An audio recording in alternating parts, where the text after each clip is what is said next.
Hello everyone, and peace of Christ all of you. I hope my voice is coming good and clear. Are we okay? Everything is good. People now they are confused, and there's many they are need to find their way, but they will come here. We have difficulty with the previous company, and look like our free use of their they don't want us to use a free one. They are trying to make us purchase. Today our topic is about how truthful the stories of a Prophet Muhammad, peace be upon him. Each time I see the stories of a Prophet Muhammad, sometimes I feel want to cry. I feel my heart is beating.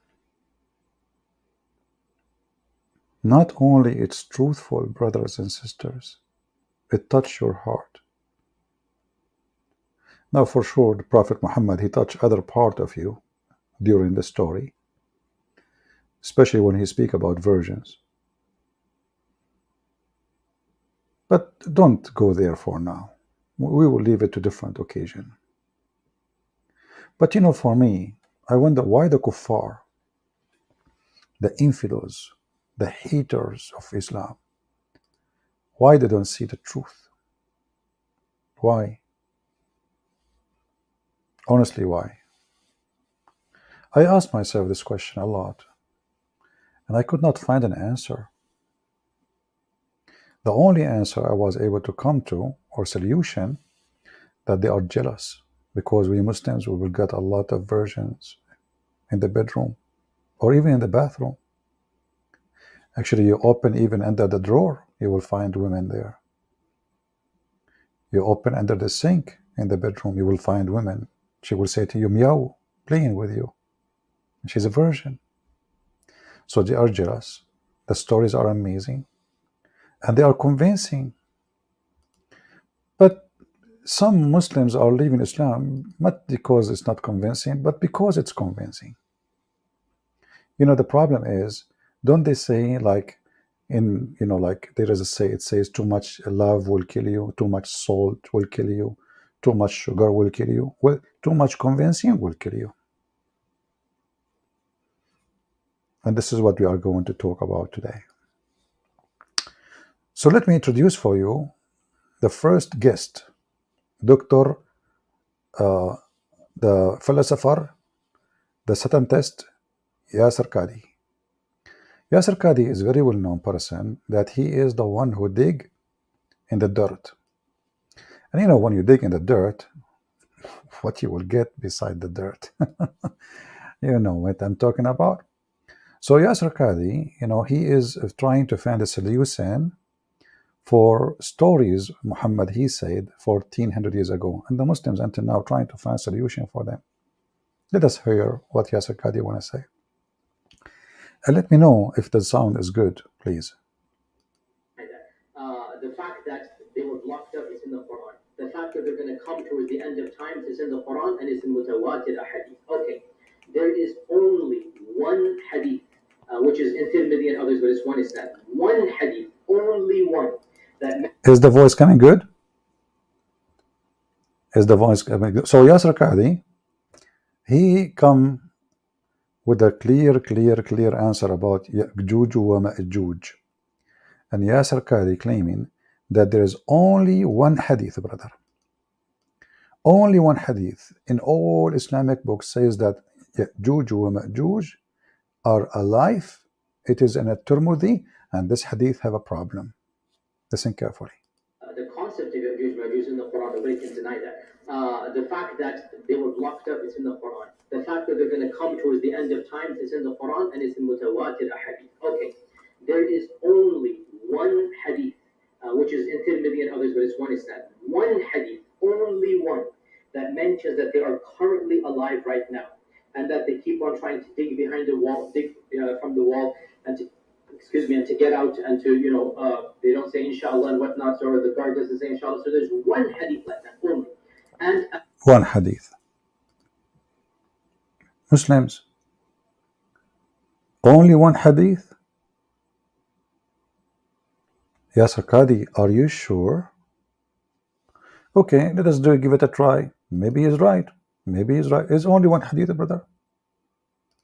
There is only one hadith. And look how many times he repeated the story. There is only one hadith.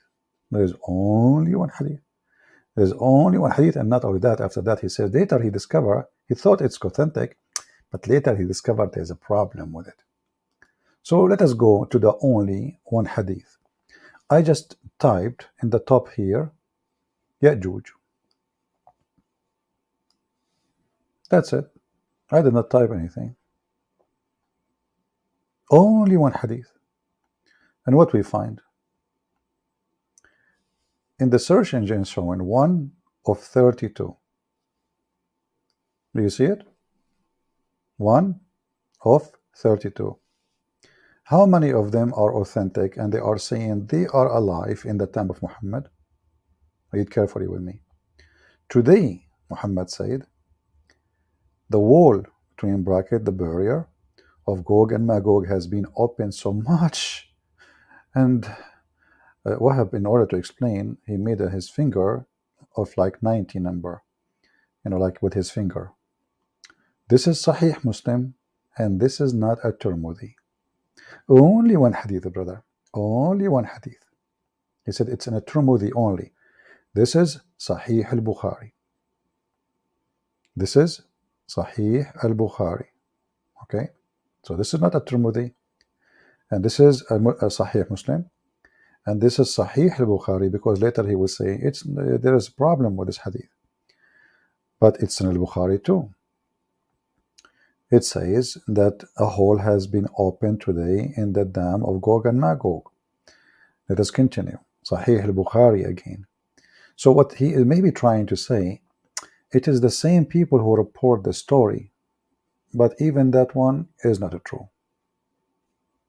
Because if we read here as an example, we will see we have different reporters. It's not the same reporters. It's not the same reporters. And this is authentic. This is not a problem. This is Sahih Bukhari. And this is appear in many places in Sahih Bukhari. And the reporters here are different. Even Zainab, the daughter of Zainab, I think they mean Zainab bint Jahsh, the daughter of the donkey, the wife of Muhammad. She said, Allahu Akbar. The Prophet says an opening has been made in the wall of Gog and Magog like this. This is Zainab herself. And the reference continue and continue. And as you see, it is Sahih. It is Sahih. It is Sahih. And here Muhammad, he said that the Muslims will use the bows and the arrows and the shield of Gog and Magog as fire for 7 years. So this is not only confirming they are alive at that time, confirm they will be alive until the day of judgment. And not only that, they are using weapon, which is arrows and bows. And the Muslims, when they shoot arrows at the Muslims will have enough wood for 7 years. So, yeah, it doesn't say that, CP. And now the Muslim, they will try to answer. They say, okay, here in the hadith, it says that Hamza, the son of Yahya, the son of Hamza, reported from Jabir from Yahya bin Jabir, At-Tai. He took it from Abdurrahman. Abdurrahman took it from Nufayr, he took it from his father. He heard the Nawas, the son of Sam'an, and then he heard, etc. And we know all of us that Sam'an is a liar. So here, you see the stupidity of those people. And later, the same person, Yasser Qadi, he changed the story. He is not talking about it's not one hadith, because he got himself busted. The Muslim, they can go and they will find that. What are you talking about, man? I mean, even the Quran says, what is that?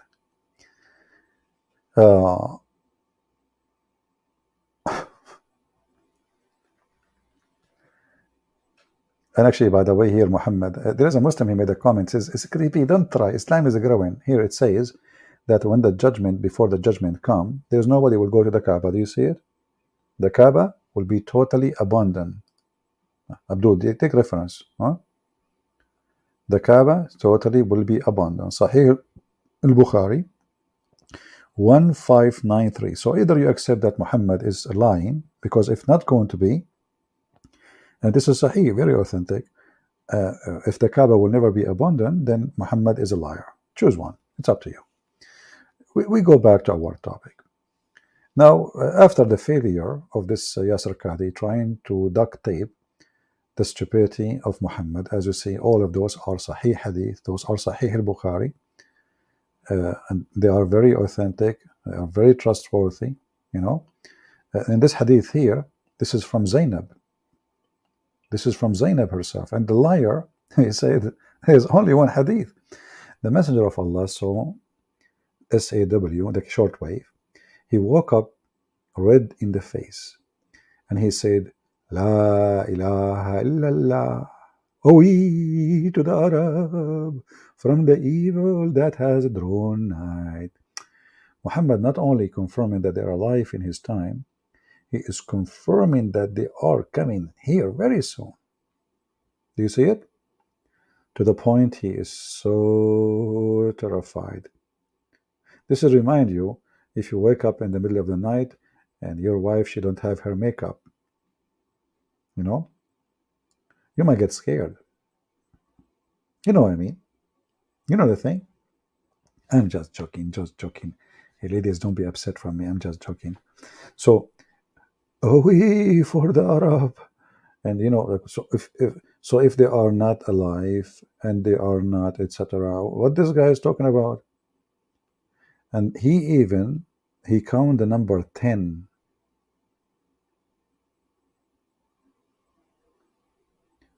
Ashara, the Muslim translate as he size of a hole. All of this why? Because those people behind the wall, they open a hole in the size of you, like you open your thumb, you know, and your finger together. That is the size. And Muhammad is terrified because this is too big. Too big.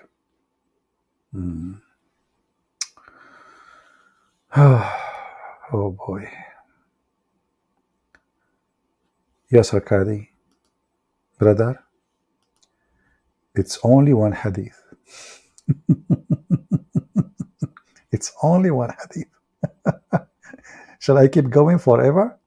It's only one hadith, brother. Only in a Turmudi, only, brother. Only in a Turmudi, brother. Yeah. Yeah. Only in a Turmudi. Yeah. Look. Only in a Turmudi. Yeah. Yeah. So let us find somebody else to help the situation. You know, between the Muslims, there is people who they are extremely smart and intelligent. They are like superior by nature. But it's not there in hand, you know, it's like they are born this way. You know, I don't know how to explain to you. It's hard to explain to you. But I will try. Oh, hold on. Why I want to try? I will get a very smart person. His name is Ali Dawah. His name is Ali, and his last name is Dawah. Perfect name for the mission. Ali Dawah, he decided to jump and solve this little problem. By the way, in the hadith, he spoke about a Muslim. He left Islam because of Yaguga and Magoo. He said he did left Islam, you know, additional to that, he left because of his sexual desire and women, you know. And you know, Abdul, Ali Dawah, I mean, Islam is sex movie, you idiot. But I mean, why anyone want to leave Islam for sex if you can have sex with 4 women in the same time? If this is the purpose. So at least, like, you want to make the person, they try to frame anyone who oppose Islam. Like, you know, they made a video about me, Christian Prince, sexual, you know. I just asked a woman that your prophet said, she said, Jesus, he played with his mother boobs. She's a whore, obviously.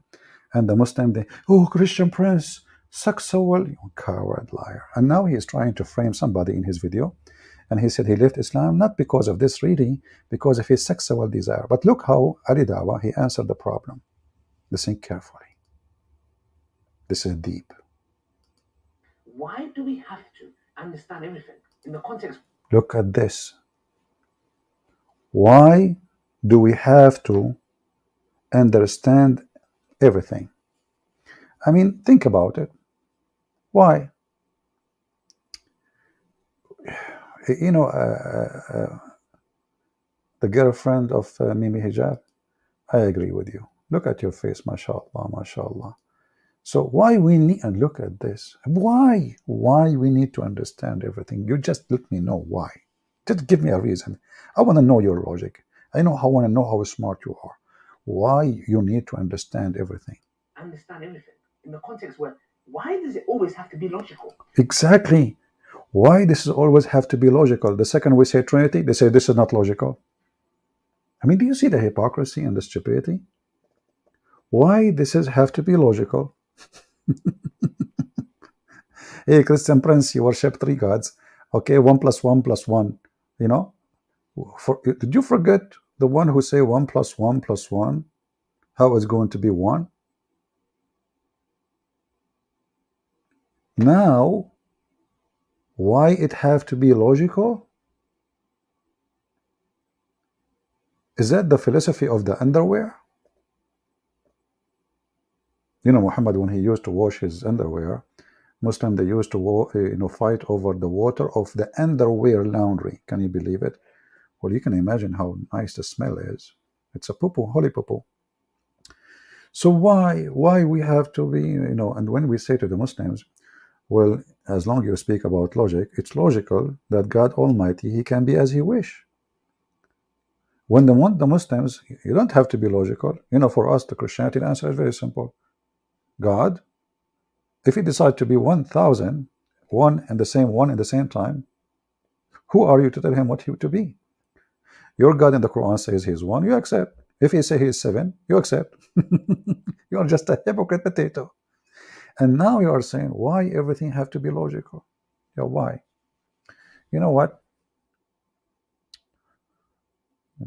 You got a point there. Look, the thinker. See, look at this. He touched the point where Muslims always in pain when they think. Do you see the pain in his face? When he think he is in pain. Why? No, just look at the face. A lot of pain. Does it always have to be logical? Why does it have to be something where we're like, oh, explain it to me logically, or I'm going to start doubting things? This is exactly why Shaitan fell into disbelief. When Allah, Shaitan. Are you sure not the Jews?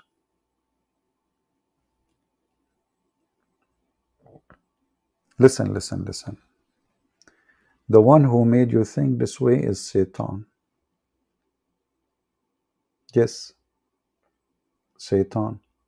Who gave the Prophet Muhammad satanic verses? Satan.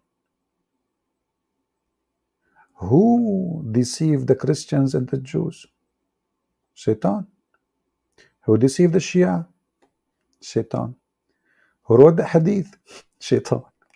Who made Yasir Qadi says there's a whole narrative? Shaitan. Who made Mimi Hijab have that stupid interview? Shaitan. 2 minutes from now, maybe he will blame the Jews. So, okay, what do you do? So is that the solution now? Why we need to understand and why, isn't the Quran says is the book of guidance? So if this is a book of guidance, why people are confused and why you are saying to them should not understand?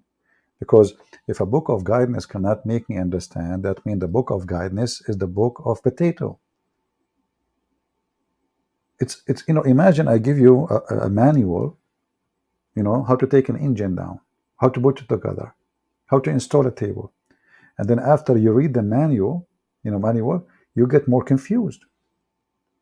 That's mean there is a failure in the manual, and it cannot be from God. Isn't God perfect? Can't God explain himself?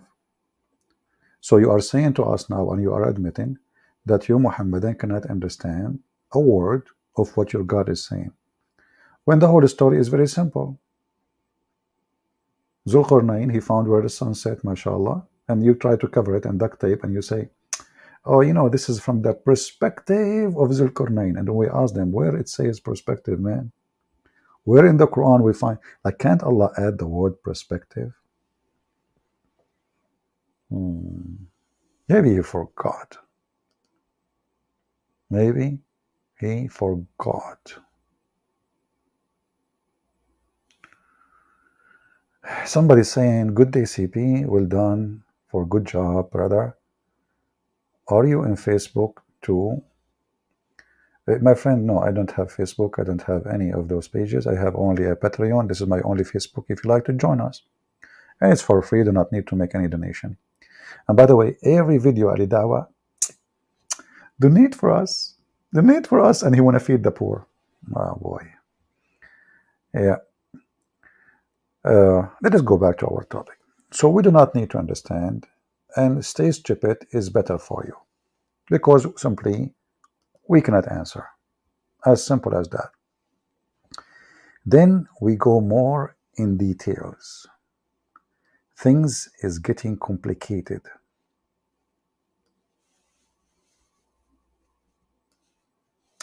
Let us put this video for you.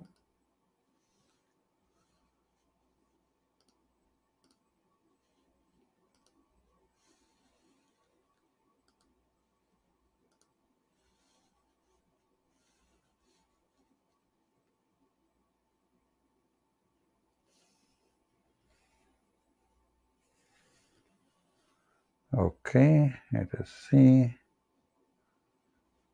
Aman Rabbi Aman. Aman Rabbi Aman. Turkoman, Turkoshman. I don't know what he is worshipping, the Turkish man. Yes, Arkady, tell us what is going on, man. Please tell us. What is the situation?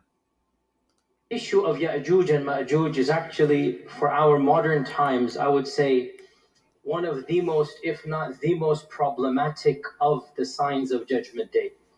And it has caused many of our youth to question, to doubt. I myself have met people that have actually left Islam because of these types of tales. And we have to be honest and frank and not pretend as if this doesn't exist. Some of you are not accustomed to hearing people speak like this, but my philosophy is different. We are dealing with a crisis of people leaving our faith, our own children, our own young men and women. Hey, hold on. There is a guy in the chat, in the comment section, just today. He told me a lot of people converting to Islam. So what those Abdul, they do, if they convert somebody to Islam, they go to a foolish person and they show him things is not really true, like scientific discovery in the Quran, which is a joke. Amazing statement, Prophet Muhammad, he said, which mean the opposite.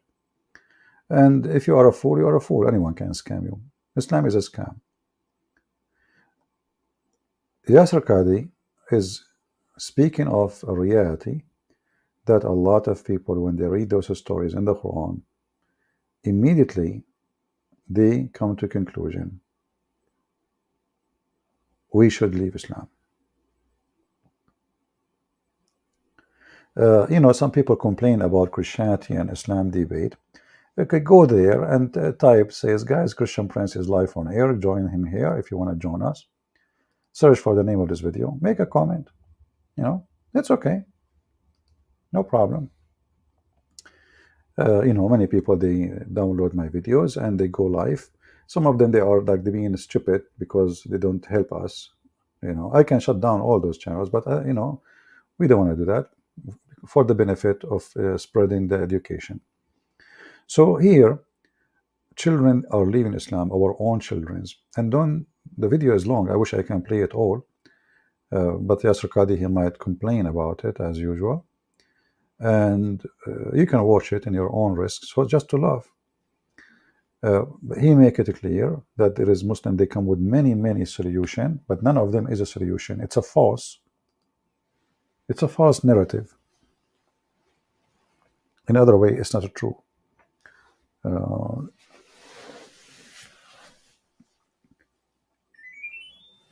We need some air. So how we can fix it? We lie to our kids and we tell them something else. So some of the Muslims, some they say, oh, Gog and Magog, they are hiding under the ground. But the Quran says he built a wall between two mountains. What underground? You know, some Muslims they say they are zombie. They are not a human like us. This is why they are under the ground. And some even they said, you know what? They are dead. They have a zombie disease, and maybe after like 1,000, 2,000 years, they will wake up. My friend, you are talking about your mother-in-law. This is not what is written in the Quran. So they try their best to find a solution for a stupid story. Muhammad, he copied from others. He put it in his book. And they try to solve it by lying to themselves, lying to their children. And the more they lie, the more they dig in the ground, the grave of Islam. Right? So look what Yasir Qadi want to say. Let us see more. He is touching his nose now. And you know, when Yasir Qadi, he touches his nose, that means boogers are coming. Of the reasons why is that we are not answering some of these issues that they bring, and we dismiss them. And I myself have discussed many of these issues with these types of people, and one of them, not the only one, but one of them is Ya'juj and Ma'juj. So we have to be very clear and frank and think critically even as we look at our tradition. The issue of Ya'juj and Ma'juj is something that doesn't just occur in the hadith. It is explicit in the Quran. Standard medieval interpretation of Ya'juj and Ma'juj is the following. This is what you find in Ibn Kathir. You find it in the tafsir literature of As-Samarqandi and of Al-Tha'labi, and basically this is the mainstream interpretation for our classical and middle ages of Islam. Ever since the beginning of writing tafsir, let's say 300-400 hijrah, up until pre-modernity, up until going to CE 1800s or whatnot. If you look at any book of tafsir, any book of history, the notion was the following. Ya'juj and Ma'juj are a bizarre, exotic tribe in the nether regions of the world that have been trapped by Dhul Qarnayn thousands of years ago, and they're still trapped to this day. That Ya'juj and Ma'juj are a living tribe, blocked to this day behind the wall that was built 4,000, 5,000 years ago. That wall miraculously is still there. People can see on the one side, and on the other side you have these savages that Allah knows how they're eating, drinking, replicating, whatnot, and they're still there for eons and eons and eons.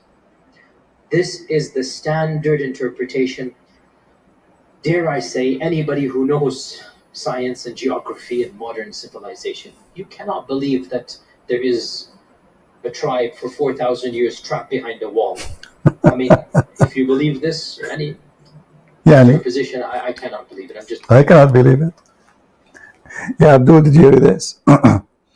If you believe this garbage, me myself, I cannot believe it. But this is what Muhammad said. They are digging a hole. He woke up from his dream. He saw them digging the wall. He said, "Awi to the Arab. A hole like this is open, bigger than the anus of Muhammad." So this guy is saying to you, if you believe in the garbage you have in your books, Muslims, this is your stupidity. Like he don't dare to use the word, but this is what he mean. He said, "I cannot believe in such a thing. This is stupid." Let us hear it again. Maybe you are slow.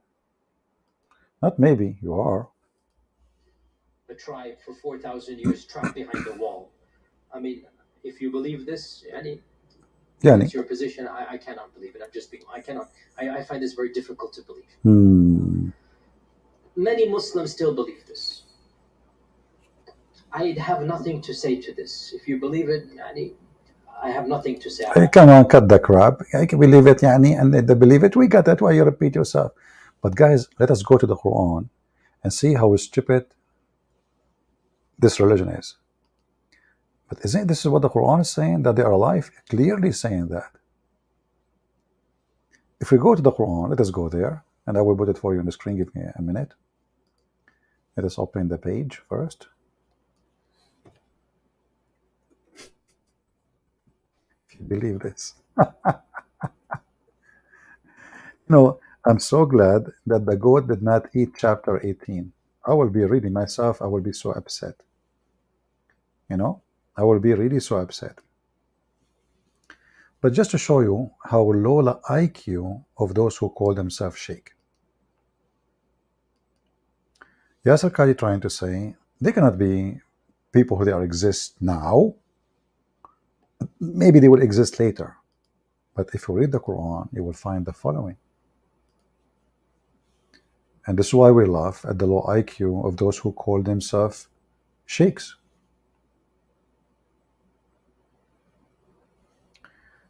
When Zulkarnain, he arrived, he found a group of people next to two mountains. And those people, they are so stupid, they don't understand the word. And then they said, Zulkarnain. Do you see? The stupidity is amazing.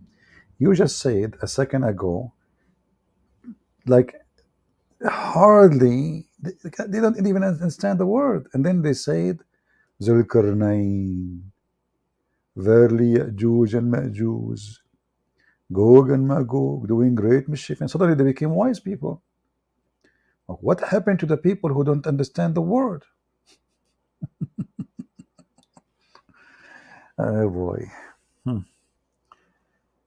They don't understand the word. And here you notice something that most of people who talk about this topic, they don't speak of. You see, when I read things, I read it differently. And I want you to tell me if you agree with me, if you ever heard from anyone beside me what I'm going to say. The Muslims believe in destiny. Is that correct? Everything is a destiny. Those people are not believers. But suddenly they are wise and they are doing the act of God by telling Zulqarnain, who is a prophet of Allah, sent by Allah, what he should do with the enemy of Allah. Do you understand what I'm saying now? Who is Gog and Magog? Gog and Magog, they will invade Mecca. They will try to invade Mecca and Medina. What they would do? They would try to conquer Islam. Okay. Why Allah is not the one saying to those people, or to Zulqarnain, build a dam between those people and the rest of the world? The plan is coming from people who they are stupid, as the Quran confirms. They can understand a word, which means they are ignorant, uneducated, stupid people. So the stupid people, they are making the plan of Allah, not Allah making his plan. For if this is a destiny, and Allah destined for them to be stupid and not to understand the word, then how those people, they are coming with the plan? And the plan is a plan of a stupid brain. And Allah agree with it. But look how stupid it is. They are asking him to build a dam between two mountains. As you see, there's two mountains. But how building a dam between two mountains can stop such an aggressive army? Let us say we build a dam between the army of Putin and the army of Ukraine.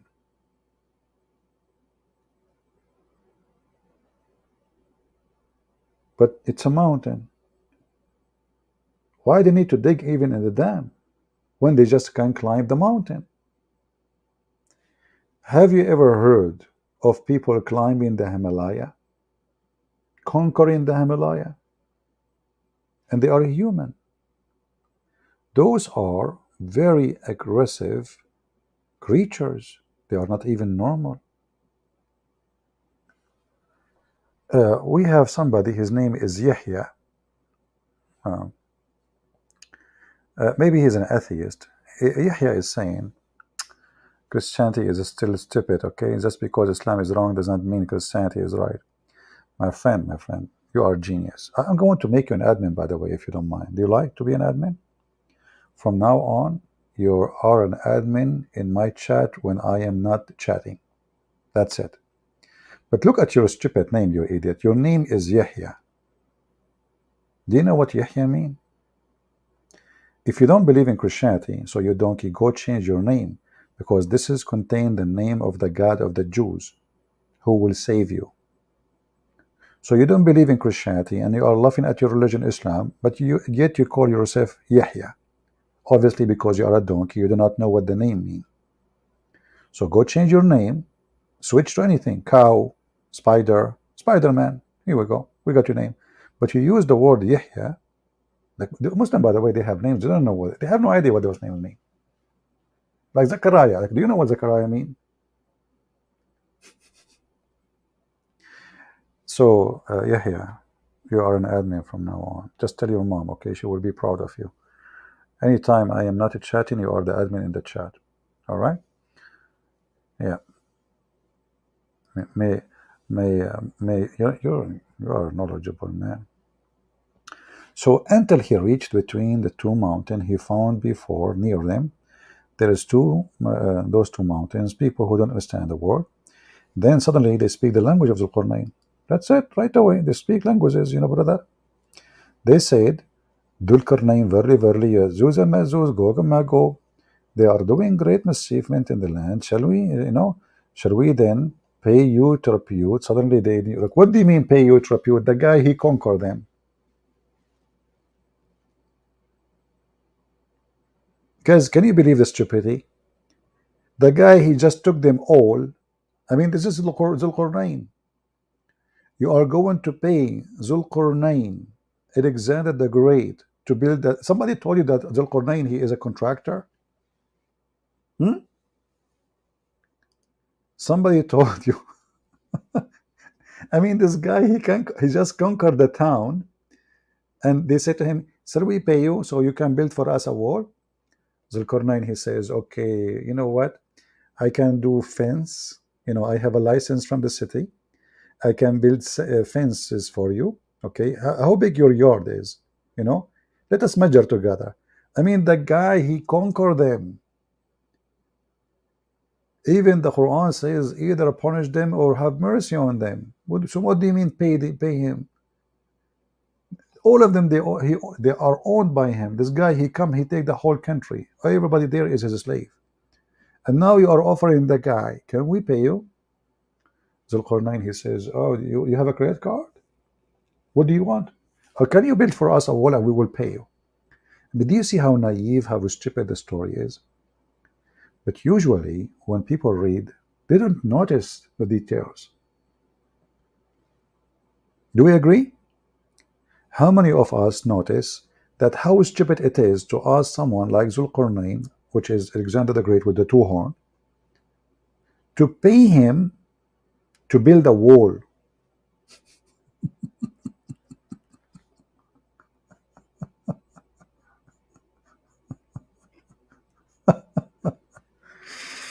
Oh boy. I wish I know Zulqarnain. I had once a leak in my roof, man.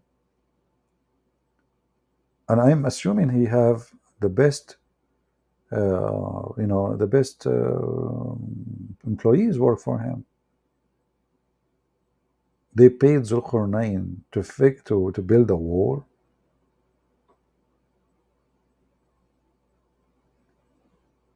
So always when you read those stories, you try to slow down and think deeply. Don't just read and go over it. Read. This is the most powerful king in history, maybe. And no, a bunch of savage, as the Quran described them. They are telling him to build a wall and they will pay him. By the way, who of you can build walls? The only requirement, you have to be the king of Africa, Middle East, Europe, control Persia, and that will be the qualification for you to pay you. Okay? Yeah. So this is one of the stupid things here. In order that you might eradicate barrier between us and them. Okay. Why didn't ask the Qurnayn to kill them? And in the same time, people, uh,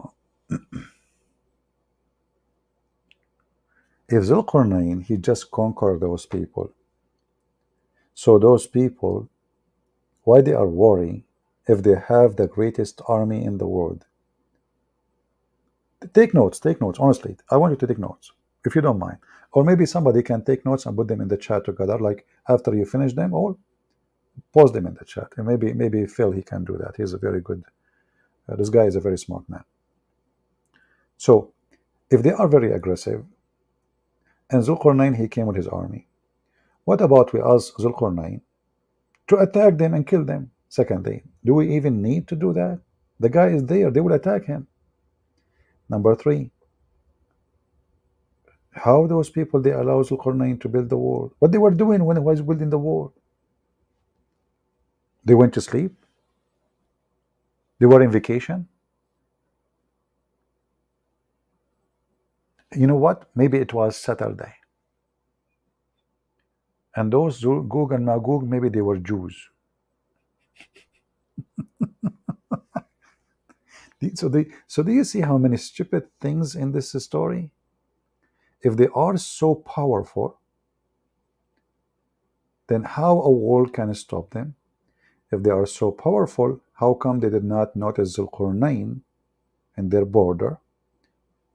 If they are so powerful, how come they did not do anything to stop this person from building the wall? And then we continue. Zulqarnain, he said, well, whatever Allah he gave me, to establish, I will establish, yeah, help me. And I will help me with power. It says in Arabic, biquwa. And I will make between you and between them a barrier. This guy, he just asked the people who he conquered, but the people who he conquered, they are the one who asked him to build the wall. We continue. Then he says, give me pieces, blocks of iron. And here we have to stop.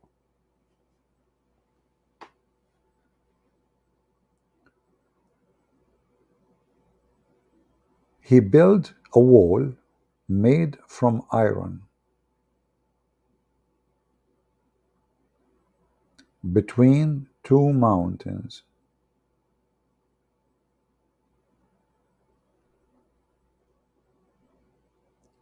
I'm not going to ask how much iron you need and how those people, they can get all those blocks to build a wall between two mountains.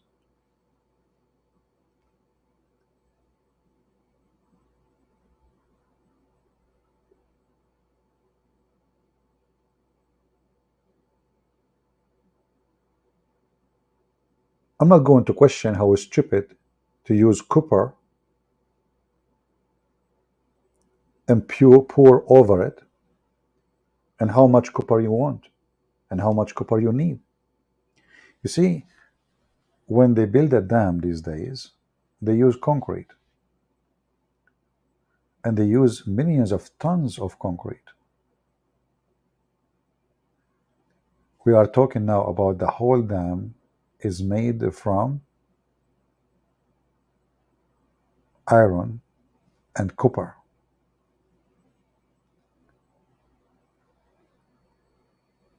They say, they continue,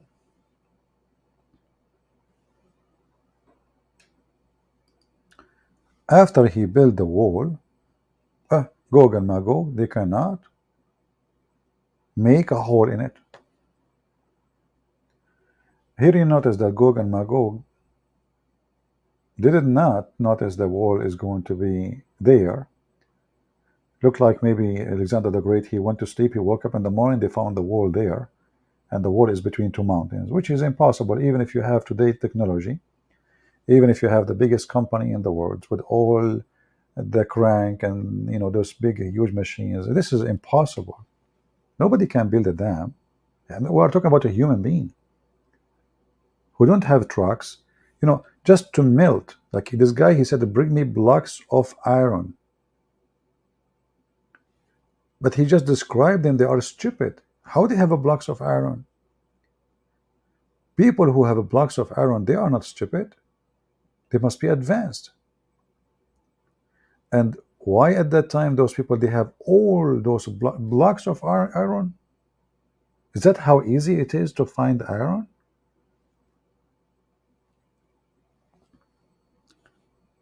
So now, Gog and Magog, they are blocked behind the wall and they cannot get out. And Zulqarnain, he said, this is a mercy from my Lord, And then the story, which is going to expose the lies of Yasir Qadi when he is trying to say, well, there is no way those people, they are alive until now. Or they are alive after this has happened. Maybe they die maybe 10 years after. So what is the solution? Read the verse with me. It says, and on that day, i.e. the day of Gog and Magog, will come out. So the verse is so clear that they are behind the wall until the day of Judgment Day. It's in front of you. And the liar, Yasir Qadi, who is trying to escape the humiliation of being stupid and Quran being stupid and Muhammad being a liar, he is saying there is no way that those people, we cannot believe that those people are alive until now. And even he said, I am an engineer. He want to say actually that he is a scientist. Let's put him again just to remind you, refresh your memory of what he just said.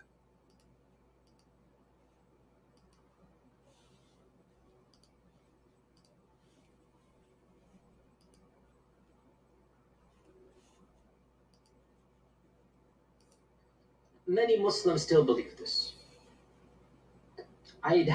You cannot believe that there is a tribe for 4,000 years trapped behind a wall. I mean, if you believe this, that's your position. I cannot believe it. I find this very difficult to believe. Did you hear it? People, did you hear it? But if we read the verse together, we will see immediately that the Quran made it so clear that those same people will be, this is the whole point of the war. If they will die next year, why want to build a wall? And the Quran saying that clearly, that they are being held behind the wall.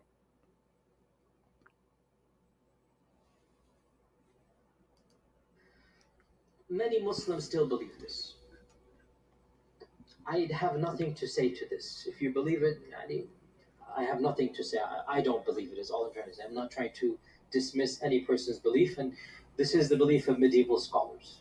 If you still believe that there's a big wall that is lasting for thousands of years, and by the way, no human structure is that fortified for 4,000 or 5,000 years that nothing happens to it. Even the Great Wall of China needs to be built up or whatnot. It doesn't work that way. But anyway, if you believe, and anyway, so this is what can I say? If you believe it, you believe it. What I can say? Hey Muslim, did you hear it? Do you believe in this? Yes, Qadi says, what I can say? Okay. And then what is the solution? What is the solution? If you don't believe in this, you're stupid. Let us hear more. Maybe he have a solution.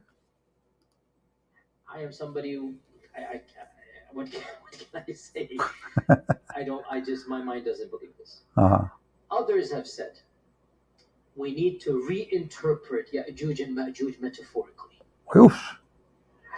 And this goes back to another thing that I kept on stalling when we talked about the Dajjal, because I wanted to talk about it with Ya'juj and Ma'juj. And that is this newfangled interpretation, and it is newfangled. You do not find it in pre-modernity. This is a very modern interpretation. It only begins in the 60s and whatnot, and it has now become common, very common, so much so that many famous people, many mainstream people are explicitly or implicitly saying it in this land and in some islands in the Bermudas as well. There's a famous person who is well known for this type of theory. No names mentioned. That's not my philosophy to mention names typically. Where they say Dajjal and Ya'juj and Ma'juj are symbolic. Brother, he built a symbolic wall from copper and iron. Hey, by the way, Yasser Kadi, do you receive donation as symbolic dollar or real one?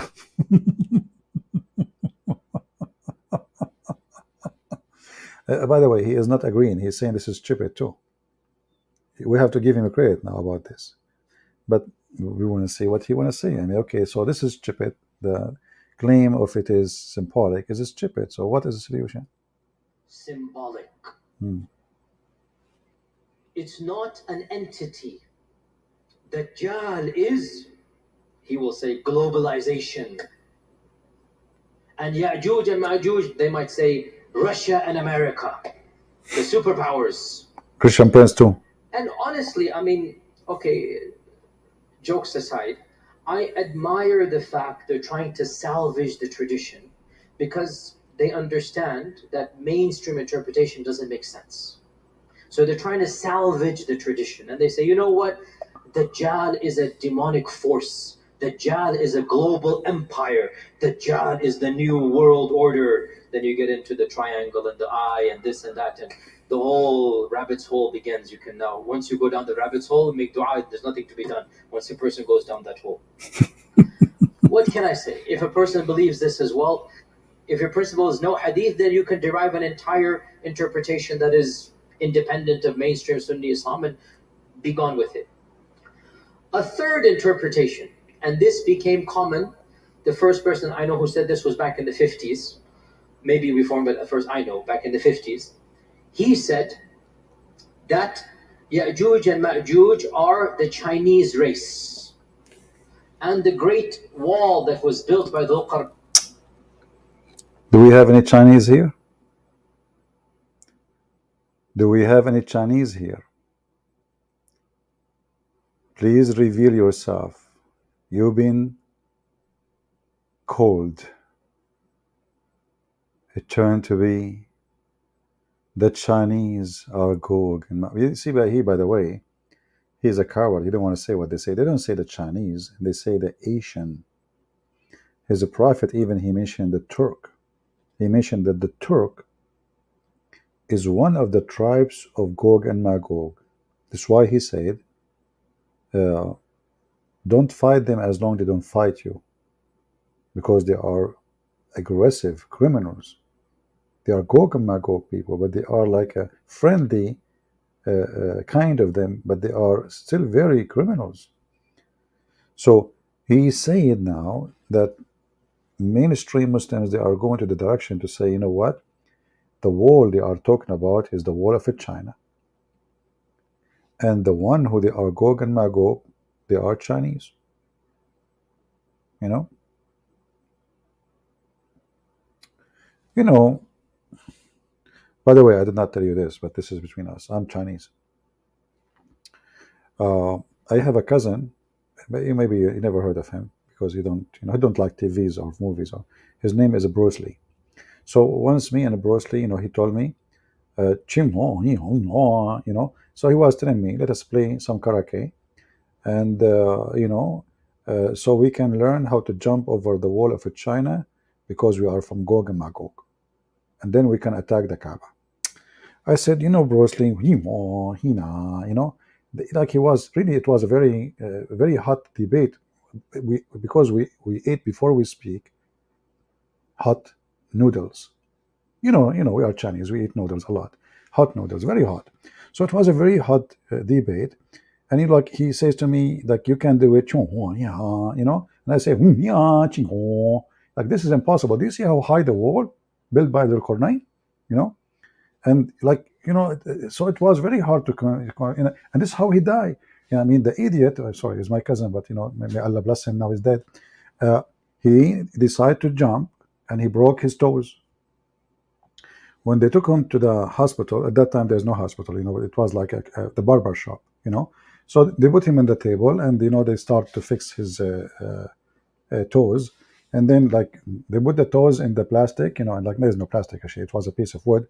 They tie it up, and then whips, his shoulder came out. It turned to be that his toes, like when it went loose, it made his shoulder get loose too. So like, and he died. And then since then I said to myself, over my dead body, I'm not going to jump over the wall. I will stay Chinese, and I will be in China. Now, be honest with me. How many of you don't? It's this story, true story. Come on, guys.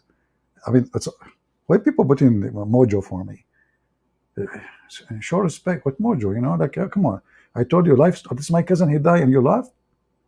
You just told you Bruce Lee, my cousin, he died, and because evil people. There's nobody feeling for you these days. So now the Muslim, they jump from zombie to virtual to symbolic to metaphorical to Gog and Magog. They are the Chinese.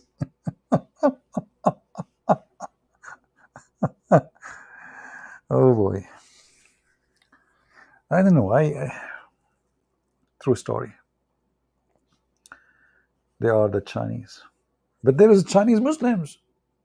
Did you Muslim, you say Gor and Yagor, Magor, whatever they Yagor, Magor. Oh, okay.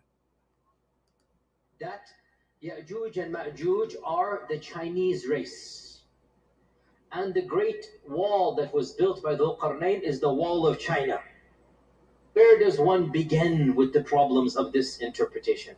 Where does one begin? There are so many problems with this interpretation. I mean, of the problems of this interpretation is that we know exactly who built the Great Wall. And he wasn't a believer in Allah. Jin Shu Shuao. He wasn't a believer in Allah, the famous emperor. He was one of the pagans of the, Shinto, whatever religion it was. And the Great Wall was actually built to protect the Chinese people from within, not from without. And the Great Wall is not a barrier that is impenetrable. People go in and out all the time. In fact, gasp, shock, I myself have gone in and out of the Great Wall. You must be kidding me. You, Yasser Qadi, you went through the wall of Gog and Magog yourself. I mean, you stupid people, what's wrong with you? Everybody knows that this wall is a border and have the hundreds of gates. So what do you mean? I mean, look what we are discussing. Look the stupidity of this religion. We are in the time 2022, and we are discussing if that the wall of China is China, Gog and Magog. I mean, this is a wall, people. So how all those Christian missionary Western, they went there? How the Arab, they do trade business with the Chinese? I mean, have you ever heard of the Silk Way, Silk Road? They don't have a brain, man. They don't. And this poor guy trying to speak to brainless people. Go. In fact, did a video that went viral 2 years ago. I took a group to China 3 years ago, and I stood on the Great Wall, and I have a video YouTube clip. Is the Great Wall of China the wall of Ya'juj and Ma'juj? You can look at it yourself. And I said, no, it's not. Don't worry. It's not the Great Wall of them. Another group says, and this is something that I have heard myself, some ulama say, that perhaps Ya'juj and Ma'juj are not on Earth, but under Earth. That's why the satellites haven't discovered them. That's better. You got a point there. I will tell you, this is true story. Once, Trump, he was a president at that time. So me and his son, Junior, Donald Trump Jr., we had a fight. So I was looking for him all over the place. I contacted my cousins in China and to look for a satellite to find him. They could not find him. We looked everywhere. We used Google Map, we used Google Drive, we used everything, and then we could not find him. Why? Finally, we found him. He was hiding in the basement of Joe Biden. Admin, anyone he will use a bad language, you are there for a reason. So do your job. Anyone will use the F word, we will block you. Don't use bad language. Keep your mouth clean. Otherwise, we will put a shoe in it. So listen, we find him hiding in Joe Biden basement, which is covered by layers of the thing. He put a lot of the thing. So like the radar, like we go everywhere the radar can go under the ground, except the basement of Joe Biden. It cannot go through because it's covered by the thing, and each time we send radiation from the this was called radar, radiation. So we send radiation and reflection come back because Joe Biden, he covered the basement with the thing, and until now, by the way, the son of Trump is hiding there. This is a true story. It's even to prove it to you, it's a true story. CNN wrote about it. I'm telling you, it's a true story. So now Yasser Qadi, he proved to the Muslims that the whole of China is not Gog and Magog. Why? Because the brother, he took a video in it.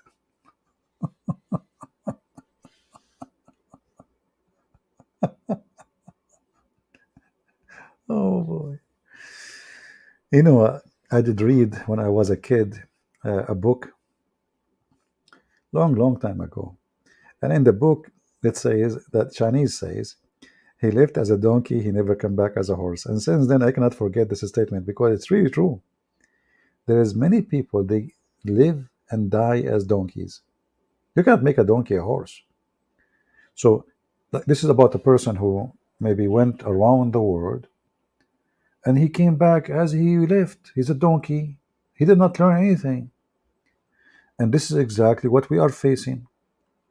So this guy, he wanted to prove that the wall of China, the Great Wall of China, is not the wall of Gog and Magog. How? We take a video in it. So all those millions videos of Gog, of the Wall of China and the tourists, do you need yourself? What about playing a video of somebody? No, we have to go there to show you. So, he take donation, he take the money of the Muslims, he go there for free. Hey guys, who want to support me to go to China Wall? Because I want to prove to you that the wall of China is Gog and Magog wall. Okay, who want to pay for the ticket? Okay, listen, I want Alhamdulillah, I want round trip, and I want upside down trip ticket, and I want like climbing the wall trip, and we want, like, if you don't mind, falafel, with the trip. If you can, just tell the airline. I like falafel. I'm very humble, by the way. I eat falafel and I accept dollars as donation. So, brother, mashallah, alhamdulillah, falafel, okay? We take what it's called, corrupto falafel. What the heck is that? This is their smart one. This is the smartest. Listen, who can beat this intelligence?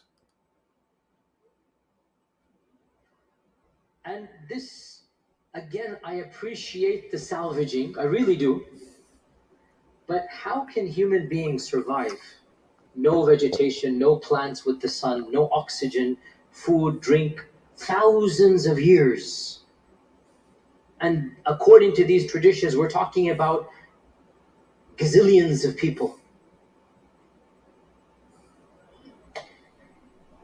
What is the answer to this conundrum of Ya'juj and Ma'juj? It's very easy, you idiot. They have canned food. You go to Walmart, you will find endless shelves. This is before Biden became a president. After Biden became president, the shelves are empty. You go to Walmart, you can buy sardine, mortadella, spam, ground beef, corn, I mean, very easy. Actually, somebody told me, and this is very trustworthy resource or sources, that Gog and Magog, they open a hole under Walmart and Costco and Sam's Club.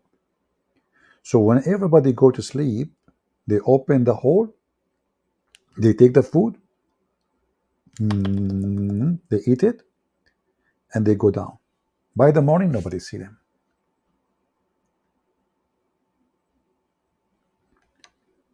People, do you notice the struggle, this religion and the followers? So Islam in appearance, like when the Muslim, they speak about the religion, how confirmed they are, how firm in their belief, this is totally fake.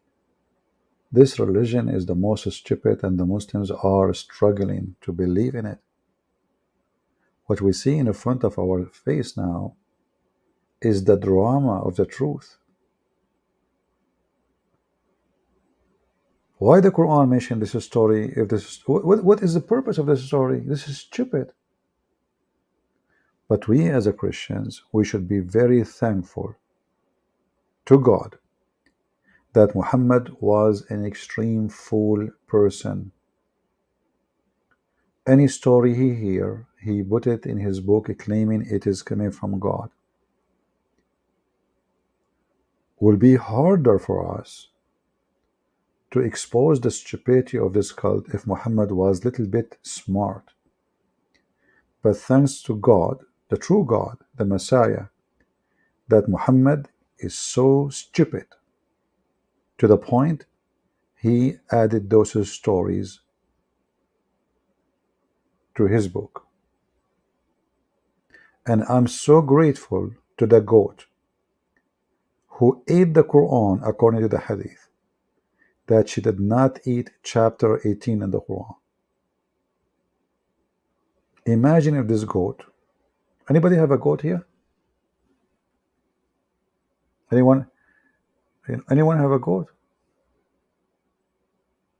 If you have a goat, goats, they eat anything.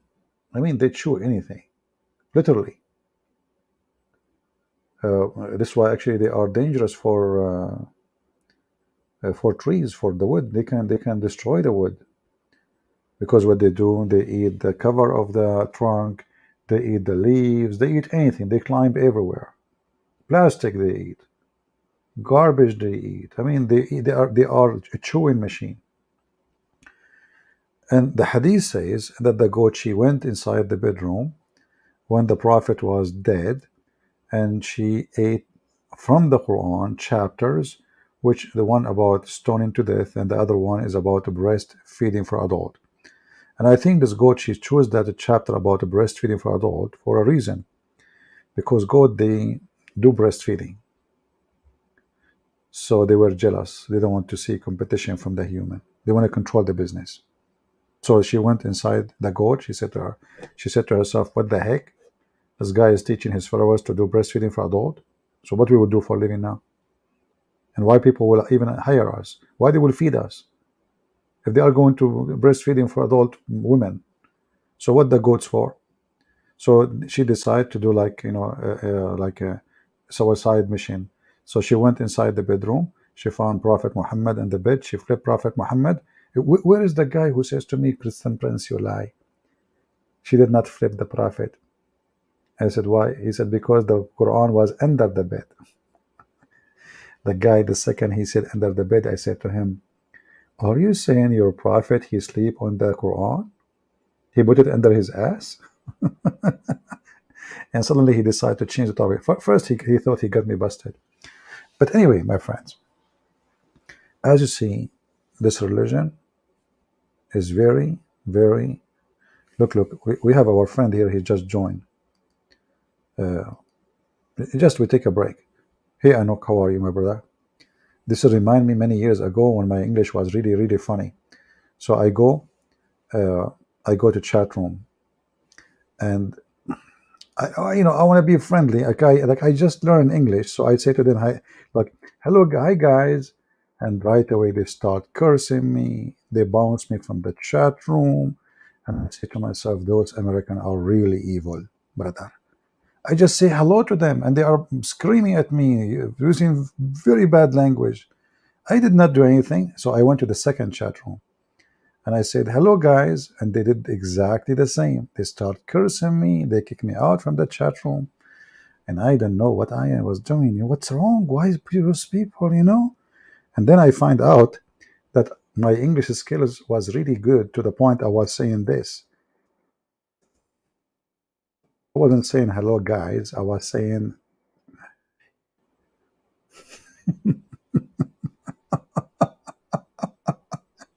I mean, it's how in the world I mean, and every chat room I go to, they bounce me, they curse me, and I get upset. Like, what the heck with those people? I mean, what I did? Am I Yasser Kadi or what? How they knew?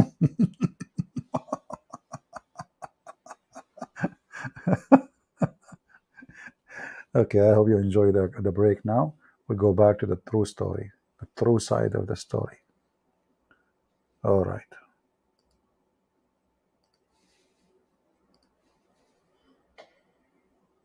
What is the answer to this conundrum of Ya'juj and Ma'juj? I will disappoint you by saying there is no clear-cut answer. No Because way. wallahi, to struggle with the truth and to admit the struggle is a safer position than to invent something that is far-fetched and then pretend that it is answering the problems. I don't have a solution to Ya'juj and Ma'juj. I am personally skeptical, maybe because of my own upbringing and my own. I mean, I have a degree in engineering. I understand mathematics and chemistry and geology, and I just find it. Now, you can quote back Allah ala kulli shayin qadir. And I say, indeed, Allah ala kulli shayin qadir. But are we obliged to believe that Ya'juj and Ma'juj are billions of people under the earth? This is my point.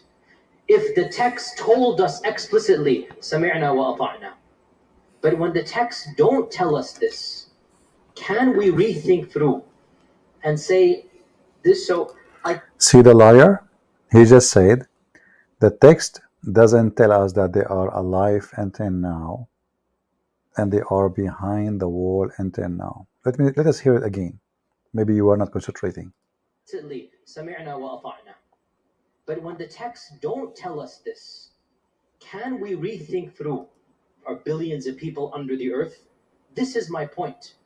If the text told us explicitly, سمعنا وأطعنا, but when the texts don't tell us this, can we rethink through and say this? So I conclude with two opinions. The first of which is plausible, the second of which is even embarrassing to mention, but I will mention it. Please, please. As for the plausible one, Allah knows best. Oops. Perhaps this notion of a living tribe of Ya'juj and Ma'juj is not correct.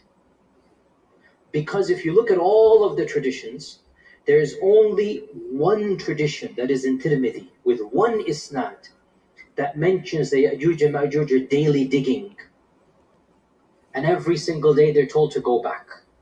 All the other traditions don't mention a living Ya'juj and Ma'juj.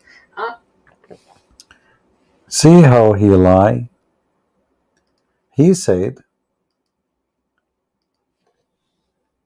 there is only one hadith speaking about Gog and Magog. They are alive. Only one. And he mentioned specifically they are digging and opening. They are digging and opening. But we just showed you that this is absolutely a lie. There's tons of hadith about it.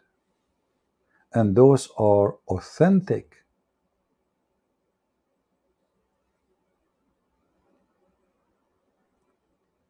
If Christian Prince is the one who says there is only one hadith, the Muslims will make a lot of a drama about it. Did you hear what a Christian Prince is saying? All those Muslims listen to this guy. Nobody have a phone. Just type it. Type the word Gog, Ya'juj, Ma'juj. Type one of them in your, Muslim Sunni website in the search engine, and then you will find that Gog and Magog is all over the place.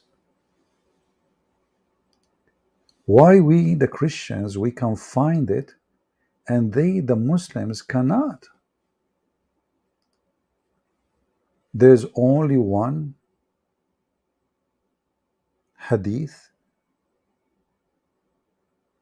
speaking of the existence of Gog and Magog alive in front of you. Let me put it on the screen.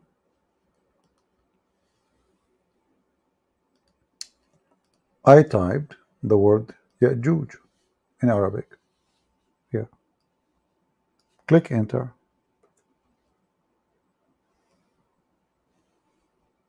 Only one hadith in a Tirmidhi.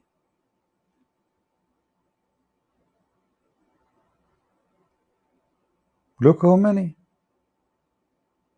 And this is Sahih al-Bukhari, this is Sahih Muslim. Al-Bukhari again, Al-Bukhari again. What this guy is talking about? Read with me this one. It's saying, the Prophet of Allah came to visit me one day, frightened. He what? He's frightened. And he said, La ilaha illallah. There's no God but Allah. The Satan. We to the Arab, because an evil which has drawn near. Today,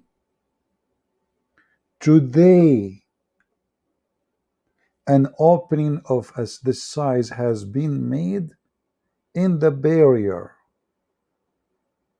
of what? Of Gog and Magog. Today. How long this time? How many years between Muhammad and Zulkarnain? You see how Yasir Qadi, he is trying, supposedly he is the smart between them, trying to fix it. He make it blind, and now more people will leave Islam.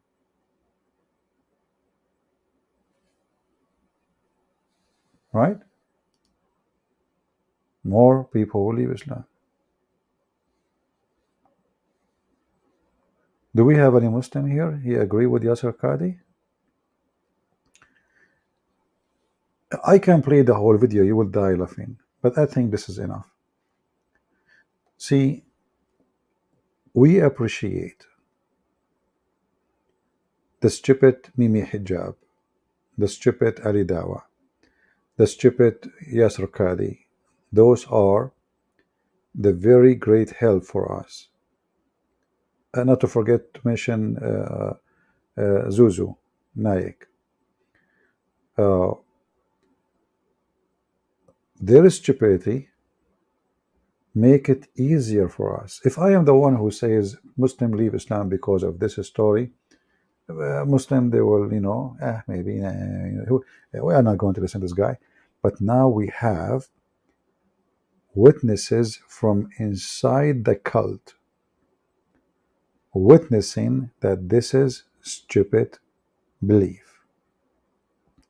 And now, because it's a stupid belief, we have to duct tape the belief. We try to paint over it, like there's a as an example, some people, they clean their houses. Some, they clean the house and they throw the garbage outside. Some, they push the dirt under the bed.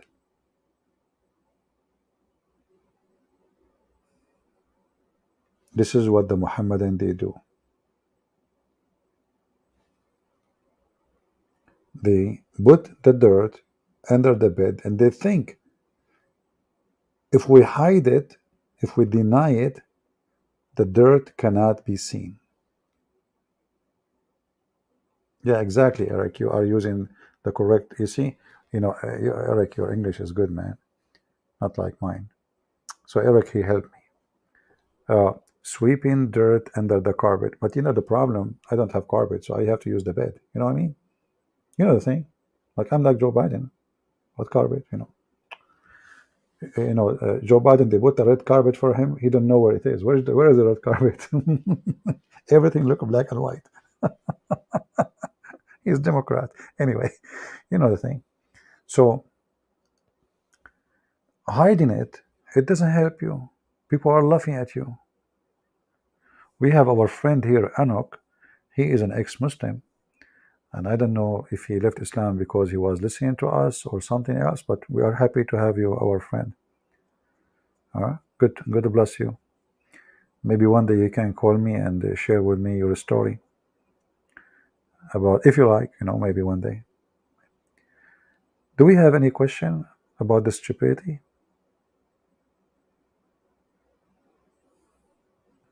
Anyone?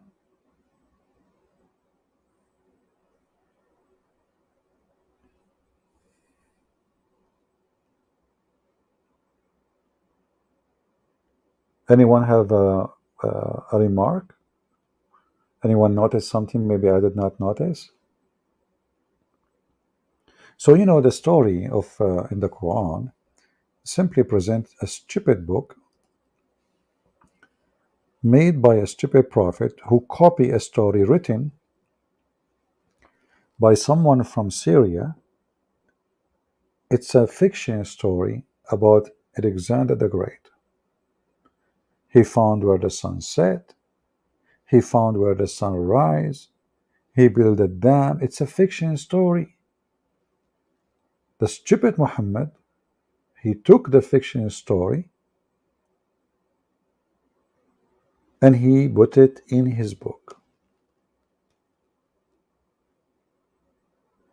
And we are so grateful that this man is stupid. For those stories can help us way better to expose such a garbage cult. Violent, disgusting, racist, hateful teaching machine. And if you read any story, like this story now, okay, Gog and Magog, and okay, until the day, the trumpet, okay, and then he's jumping to different topic. But look what happened here. When Yasir Qadi trying to say those who believe they are alive in our time, they are wrong. He forgot the Quran says that in front of you.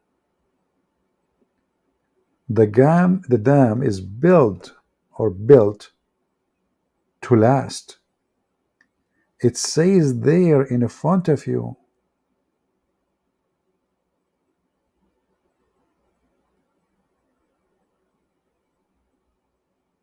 When the promise of Allah come down, He will level it, which means what is stopping them until that day is that dam. So what this guy is talking about? Do he knew how to read?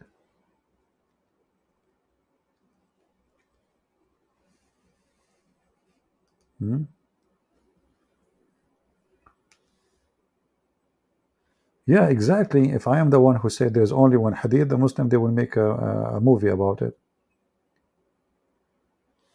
Yeah. Do we have any Muhammadan here? Anyone?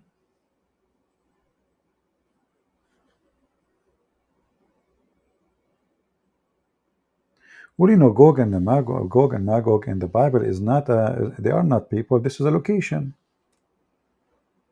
It's a location, and obviously, Muhammad, he as usual, Alexander the Great is a real person, correct? So there is locations, there are real locations. I can make a story now about a real location, but doesn't make it a real story.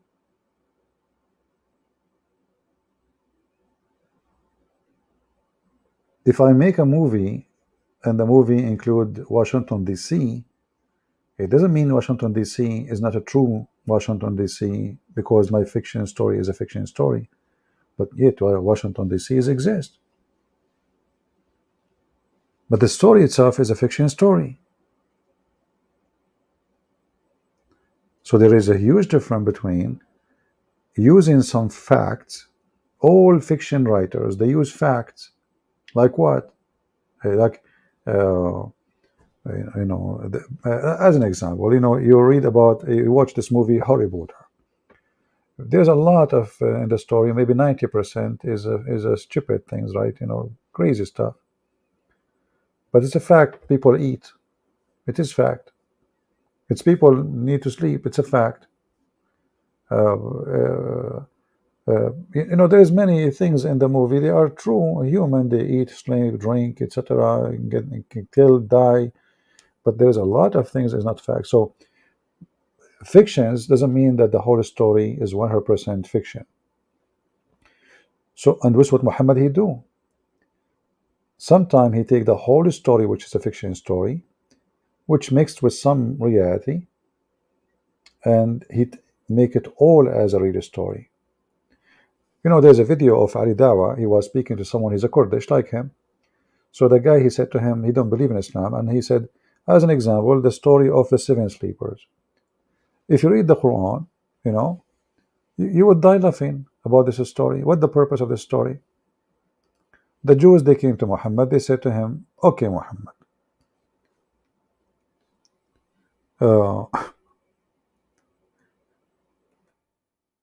how many sleepers, the cave sleepers? What happened to this page? It's not functioning. Okay.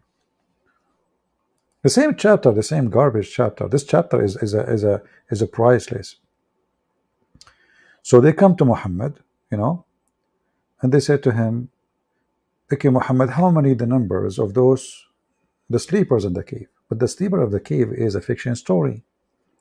Now some naive Christians, they believe in it. They say this is true, regardless if it's true or not.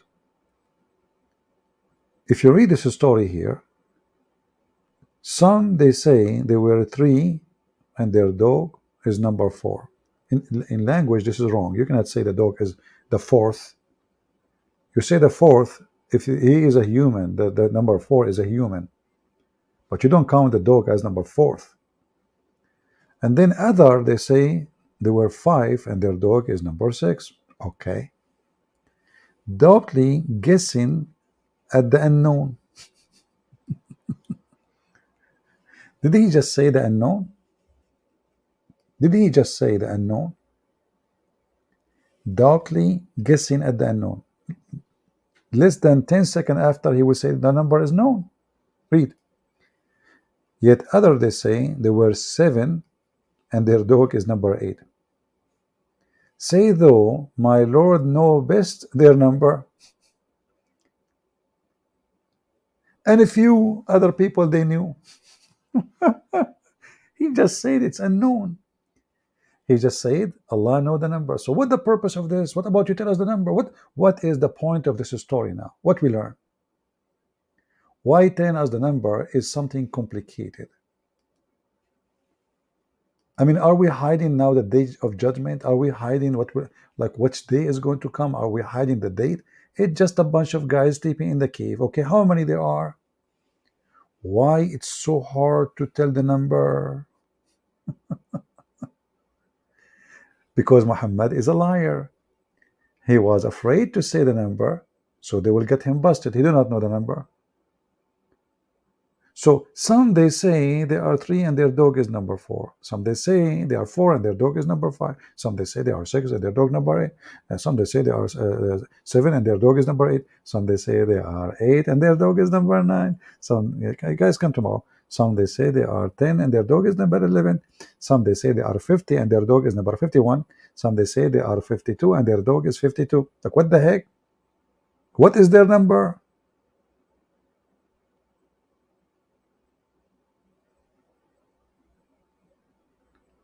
What the point of this? He did not even answer a very simple question, how many there are. You see, we are not counting ants to say the ants is impossible to count. You know what I mean? Like I'm not asking a prophet to say, okay, how many ants in this, I'm asking you the story you just mentioned, okay, how many there are? Are they six? Are they five? Are they? And then he received an answer from Allah. And the answer says, you know what? Um, None knows them but a few. But he just said they are guessing at the unseen, the unknown, actually.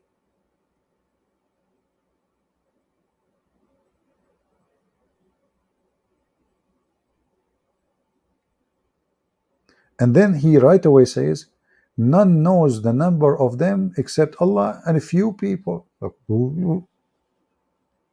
there is a few people they knew the number. So what is special now? It turned to be not Allah, only Allah know the unseen. He just said this is unseen, which means nobody knows except Allah. But he just admitted that there is many they knew the unseen.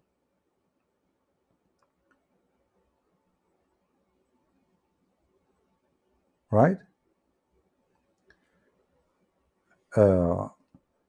AB Frenzy, she is not watching CB again. Okay, take care. Why you are here? Don't watch. Close the door behind you. So guys, my Lord know best their number. None knows them but a few. None knows them but a few. So now we admitted that the knowledge of Allah is the same as the knowledge of a few. And all this drama is about knowing the numbers of the guys and their dog. That's all. The whole drama is about what? The dog, how many people and how many, and the dog. This God in trouble. He cannot answer.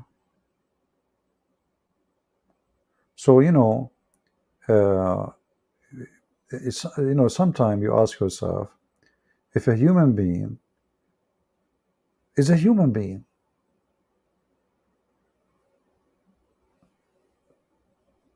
where is the brain of the human being? I mean, we are gifted.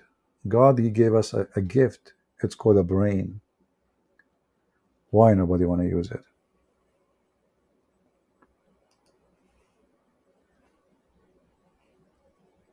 Why we take this garbage? Why we accept it?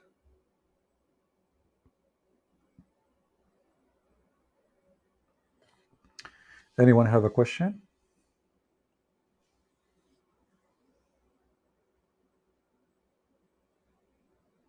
Anyone?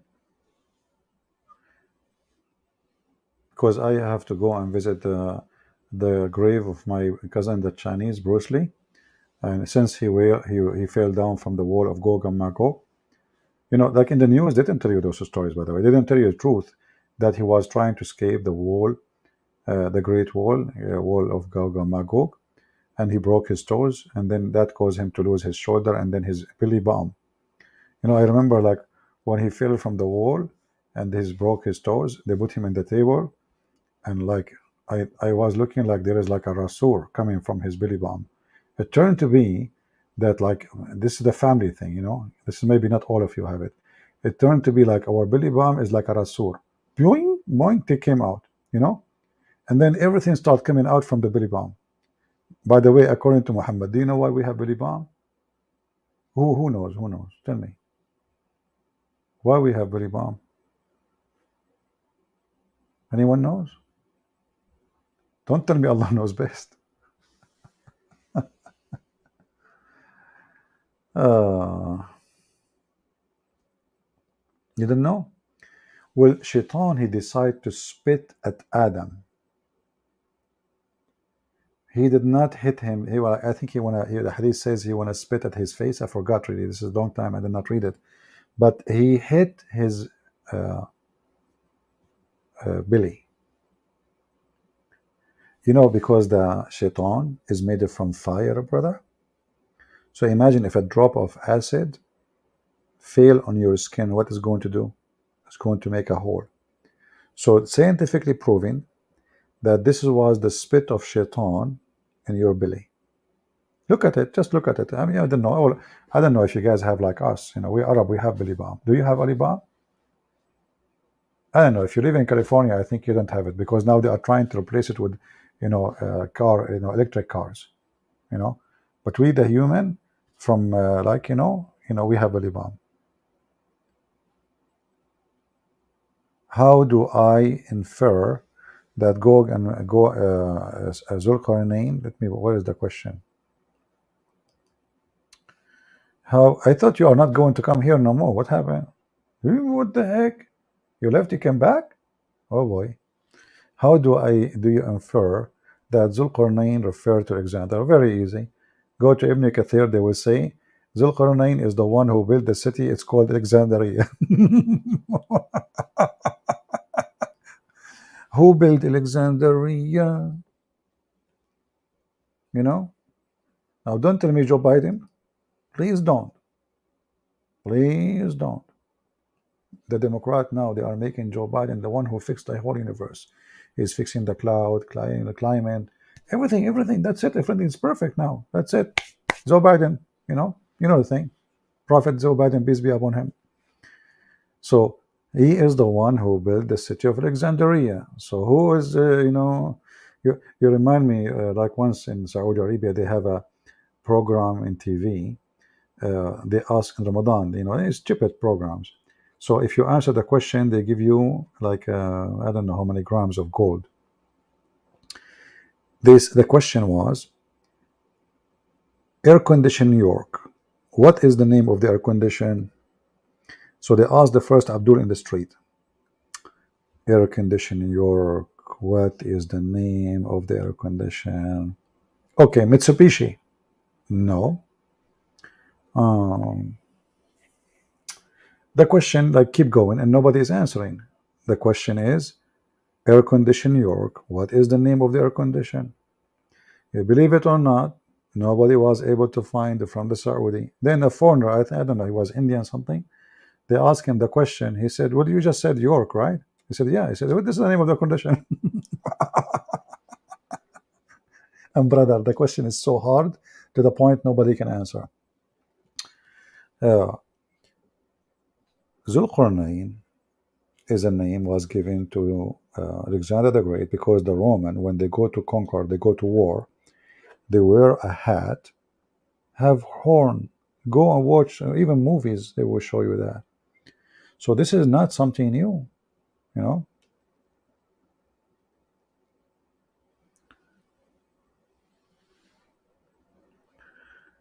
Yeah.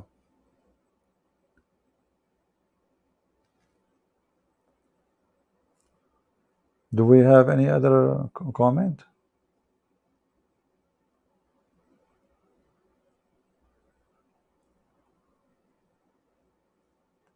Yeah, Zulqarnain mean the man with the two horn. As simple as that. And here you ask yourself, I mean, can this God tell us the name? Don't this guy have a name? And then you go and read the tafsir, and you will find the answer why he have two horn. Anyone remember why we have two horn? They say, like when he came to his people to tell them about Islam, they hit him with the hammer in his head, and right away he got a pimple, boing, which is something true. We see always in the cartoon. Hey, Sheikh, Sheikh, this is not our friend. Is that different Sheikh? I thought this is the same person. Did you change your name, Sheikh Omad, or this is you, or I don't know. We did not say Sheikh Omad. I hope he's fine. So they hit him in his head with the hammer, and right away he got a pimple. Okay, which is true. We saw in the cartoon, but if you watch Tom and Jerry, let us be honest here. How many of you watch how Tom and Jerry they fight, and he hit him with the hammer, and then a pimple come out, a boing came out. So according to Muslim tafsir, look how smart this religion is. His people they did beat him with the hammer in his head, and he got the first horn, and he died. And then Allah he resurrected him, and he sent him again. They hit him again by the same hammer, and now he got the second horn. And then Allah resurrected him, and he made him conquer them and have an army, brother. I don't know if the story is not making sense for you, but it make a lot of sense for me, right? Actually, I remember once I got a pimple here, but it's not because of a hammer, this is a true story, by the way. Like was playing with my cousin, so he shot me with the RPG. I shot him by a B7. I don't know if you are familiar with those, kids' weapon in the Middle East, So like, the RPG. I moved my head, but like I could not move it all the way. So the RPG, brother, hit my head, and I have like boom, like bimbo, boing, it explode there. And then now I have a part of it there, brother. Yeah. And I hit him with the B7. I made him 7 pieces. Then we went to Walmart, and there is something it's called like a crazy glue. We glued him together, like it's a true story. I mean, why my story is not a true, but the Quran story is they believe in it. I mean, the madness is stupidity. Unbelievable. Yeah, RPG can cause a pump. Try it. Don't try this at home. Disclaimer.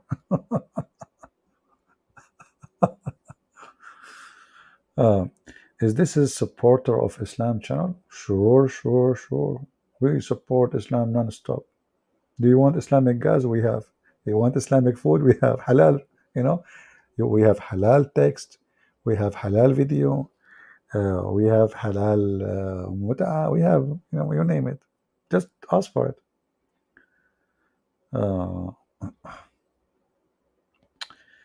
Abu Bakr. Matthew 13:13 speak about me. MashaAllah. MashaAllah. Yeah. So do you accept Matthew 13:13? Abdul? Do you accept it?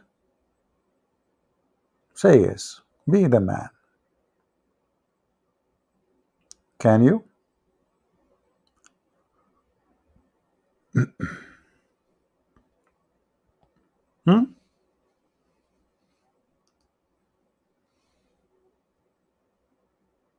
Where is the guy? Abdul. Do you accept 13:13 in Matthew? Be the man and say yes. Are you there?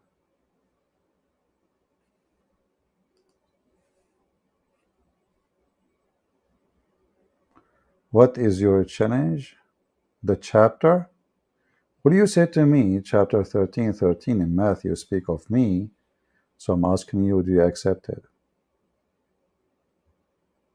Do you accept what it says in Matthew 13:13? Either you say yes or you say no. Huh?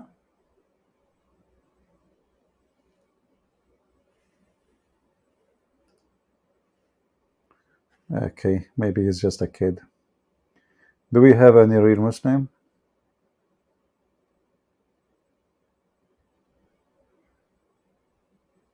Anyone decide to leave Islam today?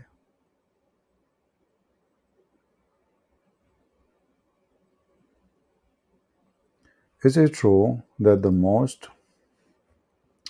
of military started their spiritual journey when they are on a mission? I'm not sure what you are saying. Are you saying like when a person he joined the army, he start being more spiritual? Is that what you are saying? Is that what the point? Just confirm to know what I'm, to know what you meant.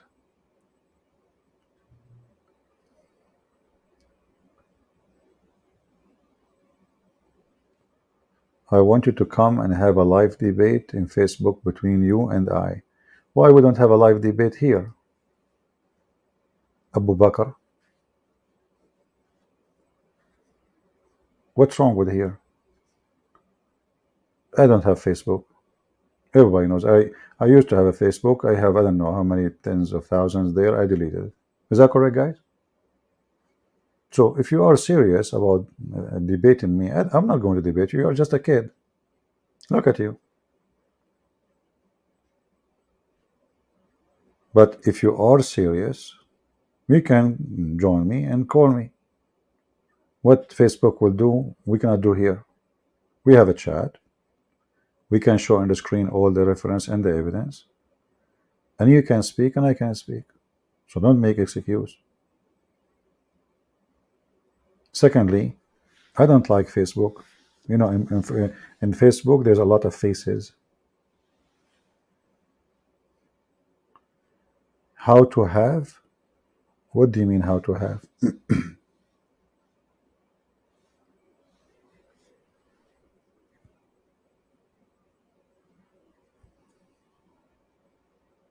I'm telling you, in Facebook, there's a lot of faces.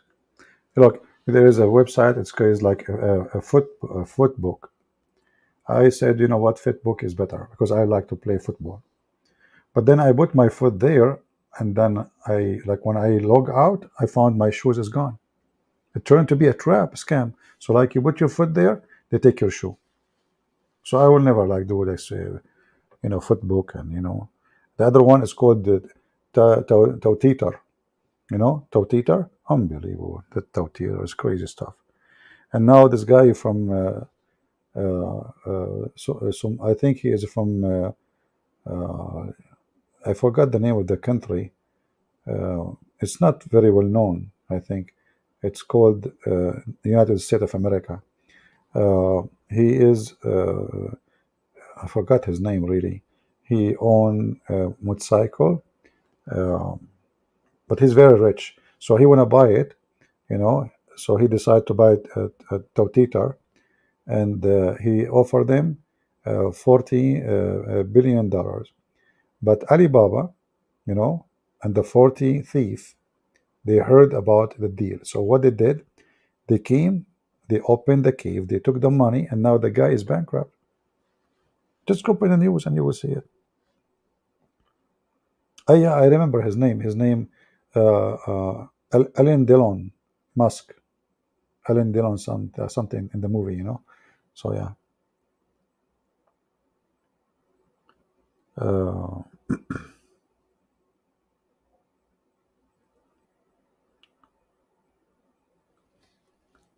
all right.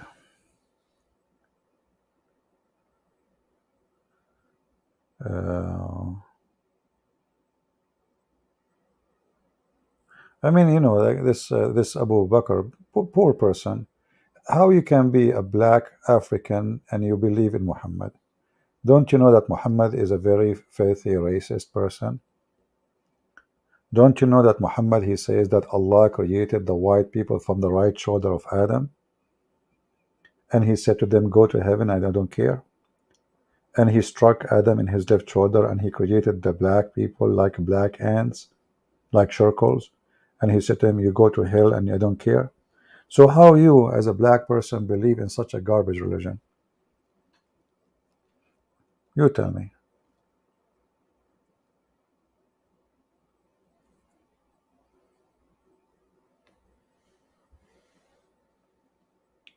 Seeing, not hearing, and they don't understand. And supposedly you are the one who understands. So I'm going to ask you, as long you are the one who is understand, do you understand where the sun set, Abu Bakr?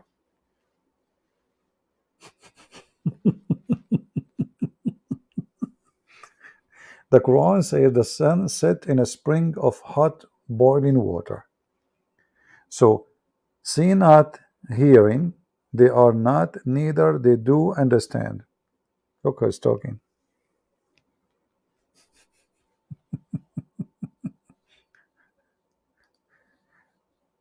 a follower of a sardine.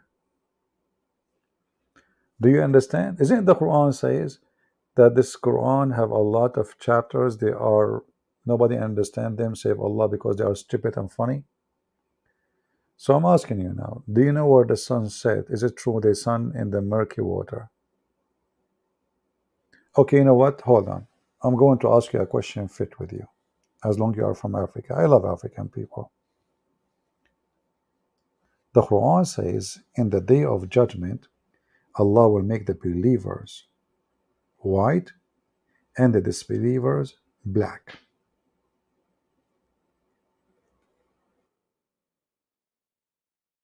You help me now to understand. Is that fair? Is that fair, guys? In the day of judgment, their faces will become black and their faces will become white. Are you there, Abu?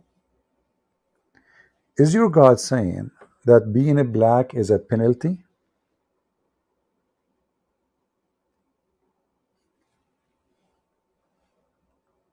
Are you there?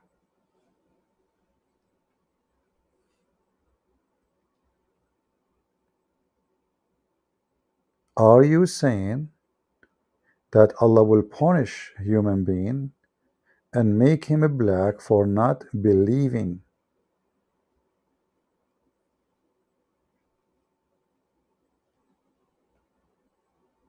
So my friend, you are a naive person. You are stupid actually. You believe in someone, he is racist and he hate the black people. Come to Jesus, my friend. Guys, is it true that the Messiah, he said, the Bible said, for God he loved the world, he sent his only begotten son? The Bible does not say, for he loved the white, or he loved the Asian, or he loved the black. He said he loved the world, all of us. Isn't it true that the Bible says there's no free, there's no slave, there's no Hebrew, there's no Greek, for all is one in Jesus? I mean to that. What kind of God he says such a statement? You know, you see, don't force me to block you. You are just being a kid. I ask you a question. You can call me right now. And if you can expose me in Facebook, you can expose me here. What difference is going to make you idiot? But look at you, because you don't dare to answer what I'm showing you in the screen. You are mowing like a cat. Meow. You don't want me to expose you in Facebook? Expose me. Here we go. You know what? You can do this. You can call me and you can, broadcast everything we say in Facebook page, your page. Guys, is that fair? I think this will be a good idea.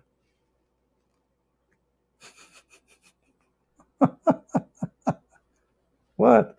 You want to be in Facebook? Okay, I will go in Facebook. Just call me and broadcast in Facebook, you stupid. What's wrong with you?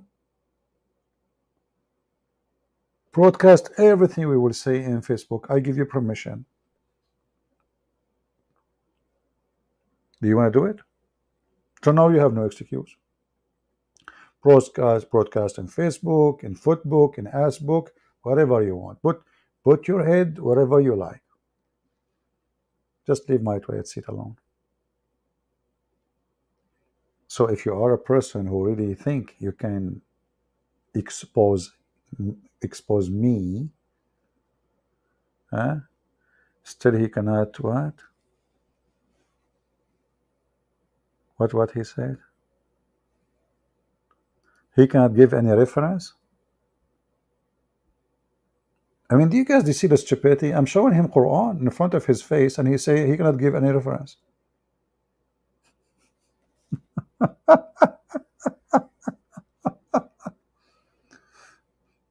Hey people, this guy cannot give any reference. Do you mean about the shoulders? That means she posts for you the link.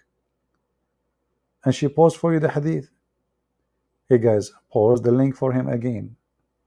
Sahih al-Turmudi. Allah, he struck the right shoulder of Adam, and from it was the white people, and he struck the left shoulder of Adam, sorry, the right shoulder of the left shoulder of Adam, and from it was the black people. Now, if I show you the reference in front of you in the screen, are you brave enough to call me to read it? Would you?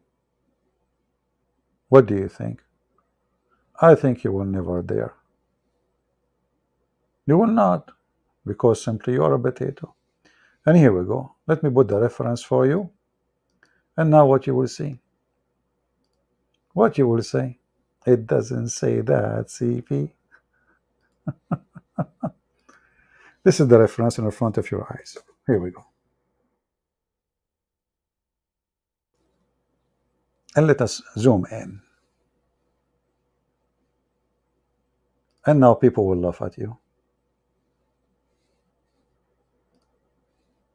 What you would do now?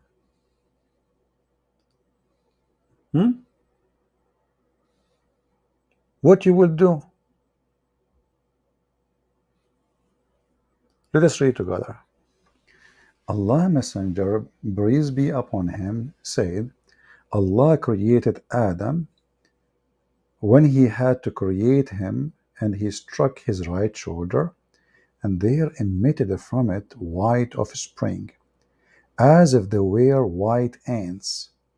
And then he struck his left shoulder, and there emitted from it black offspring, as if they were charcoal. Then he said to those who emitted from the right shoulder, which mean the white ones, you go to paradise and I don't care. In Arabic it says, wala ubali. And he said to those who they are emitted from the left shoulder, which mean the black, they are to hell and I don't mind. And now you are saying to me, where is the reference? You love Christ more than me? Admin, just to block this guy. Enough of drama. You are just as stupid. You believe and you follow someone he insulted your race. If you respect your mother, you will not believe in Islam. If you respect your parents, you will not believe in Islam. If you respect your race, you will not believe in Islam. You are a racist like Muhammad to accept it, because only racists will accept this. So you are a stupid idiot. Just block him. We don't have time for kids. We gave you too much time. We thought maybe you are a man, but turned to be you are just stupid kid. Until now, he did not give the reference. I love Jesus more than you. You don't even have the name of Jesus in your book. The one in your book, you idiot, his name is Isa, and his uncle is Aaron. That is someone we do not know. Yeah, Isa, how's Aaron doing? Oh, my uncle is fine. Ah, your mother is Maryam, the sister of Aaron? Yes, brother. And who is the grandfather of you? Oh, Imran. Ah, but I thought Imran is the father of Aaron and Moses. Yes, I'm the nephew of Moses. I mean, your stupid prophet could not even recognize who is Imran, the father of Moses. He made him the father of Mary. Can you believe it? So now Jesus is the grandson of Imran, the father of Aaron and Maryam and Aaron. Hey, Isa, how's your grandfather doing? Oh, he's doing fine. But you know what? He broke his tooth. Yeah, he was eating walnut. Are you sure he was eating walnut? But or because Muhammad was really not? What a potato. Potato, potato, potato. Potato, potato, potato. Potato, potato. Now, hold on. Sheikh Uthman, are you there? Sheikh Omad Uthman. Sheikh Omad, are you there? Are you there, brother? Is that guys? Is that him? Is that Sheikh Omad? Or he changed his name or what? Ah, he changed his name now because he have a son. Ah, man, this is him. Send me like an email in Patreon to confirm that this is you. To be sure it's you, so I will make you an admin. Yeah, he is. Okay, well, do you have witnesses? I mean, you are right now doing Lisa. Well, hold on. You could see, this is him. This is him. Lisa, you are doing right now the same what Muhammad he did. There's nobody saw the flying. I mean, he went to the moon. Nobody saw the split. I mean, okay, it's him. It's him. Only one witness. At least bring. You have to bring four witnesses, and they have to be male. So four Lisas will not help you, Sheikh Othman. Sheikh Omad. Sorry, he made a video of Sheikh Othman. Very very funny. Uh, we need four witnesses, and they have to be male. You know. Yeah, we cannot accept four Lisa. Four Lisa, seven Lisa, Mona Lisa. It doesn't work. Don't even try. The funny is, I said to the Indonesian, who wanna teach me Indonesian? Man, I received like 10,000 emails. Zero. Zero. When I asked them not to email me, they email me. I say, please, if you have a question, ask me in the chat. When I say, who wanna teach me Indonesian? Man, the volunteers was coming from everywhere. I don't know what to do with it. Email after email. I count all the emails together. It was like 0 plus 0 plus 0 plus 0 plus too many zeros end with 0. I'm really shocked with the volunteer. That's a lot. That's a big number. Too many zeros. Once I was in I think it was the Dominican Republic, and there was like all inclusive hotel, and it's not hotel, it's a resort, it was very cheap ticket. So they give you like food inclusive, like all inclusive, like which mean included. So once I went to the buffet, and there was a guy with his wife before me. They are speaking Spanish. I don't speak Spanish. So she pointed her finger at the dish, and I took food from that, and she said "ponita." So I taste it. It really tastes good. I love it.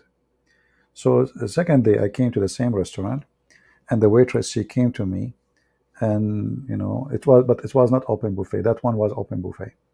So I told her "ponita." She said, "What do you want, sir?" But she doesn't speak English. She speaks Spanish. But I know she's asking me, "What do you want?" So I said, I made like a round with my hand, like dish, "ponita." So she went, she laughed, and then she went behind the counter and she laughed. And I don't know what's happening.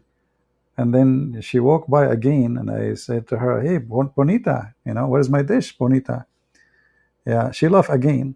And then she went behind the counter. She came back with a piece of paper at her phone number. I said, "What's wrong with this restaurant? I asked for a dish of food.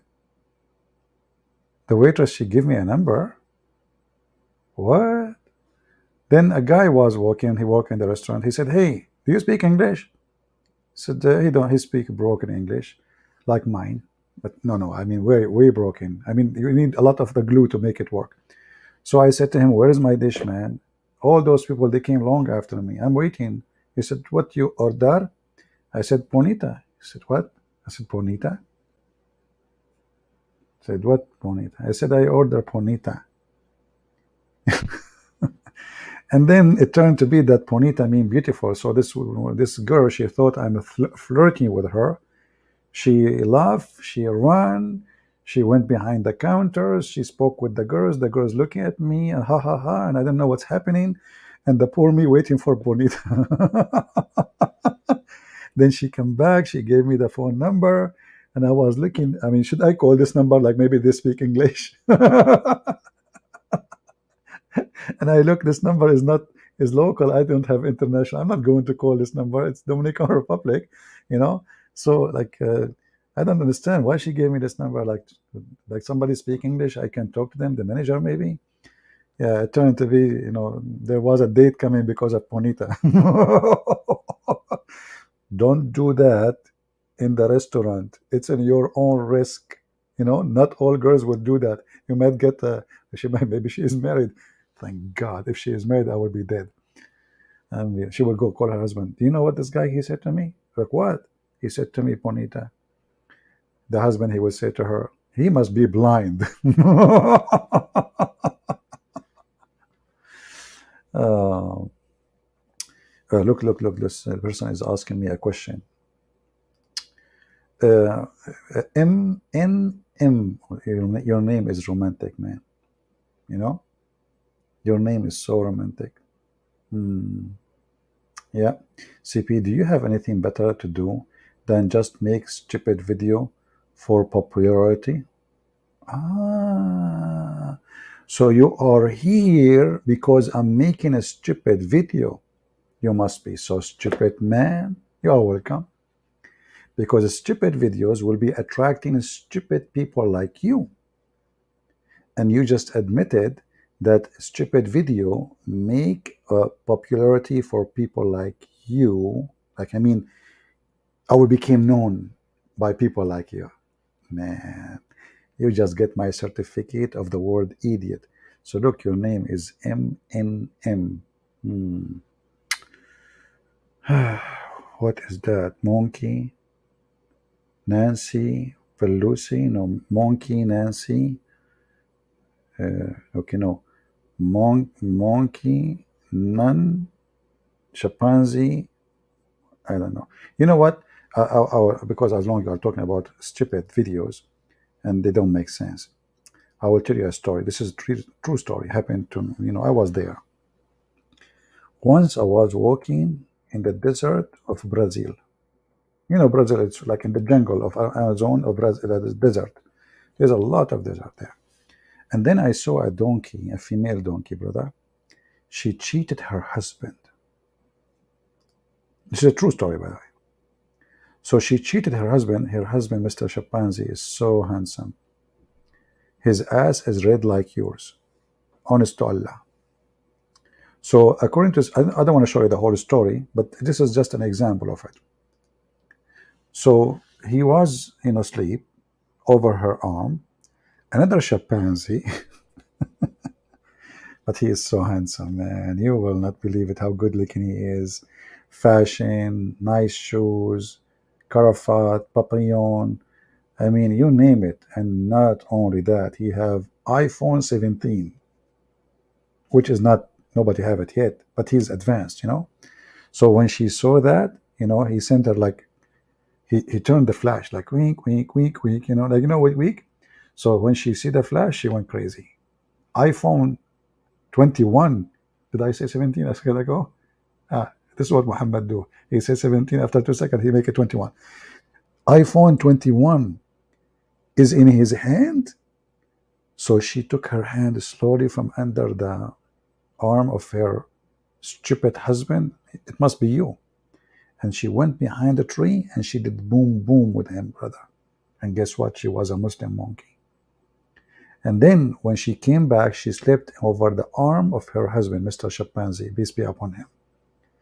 But the chimpanzee was so smart, not like your Prophet Muhammad, when his wife Aisha, she slept with Safwan. You have no idea what's happening. He sniffed her. Those monkeys, they sniff.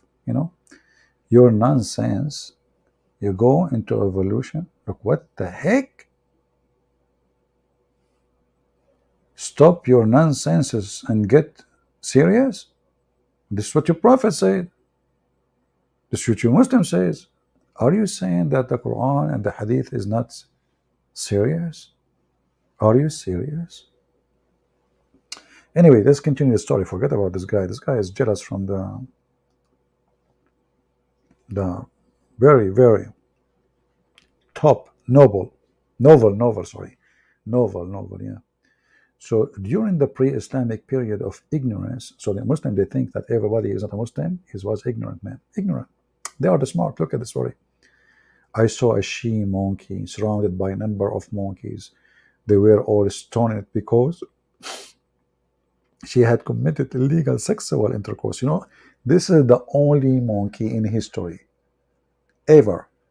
She had sex, which is illegal. All monkeys in the world, they are registered hookers, which means they can have sex legally.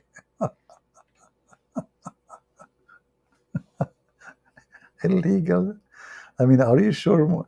Man, this religion is so good to be true. Illegal? I mean, are you sure?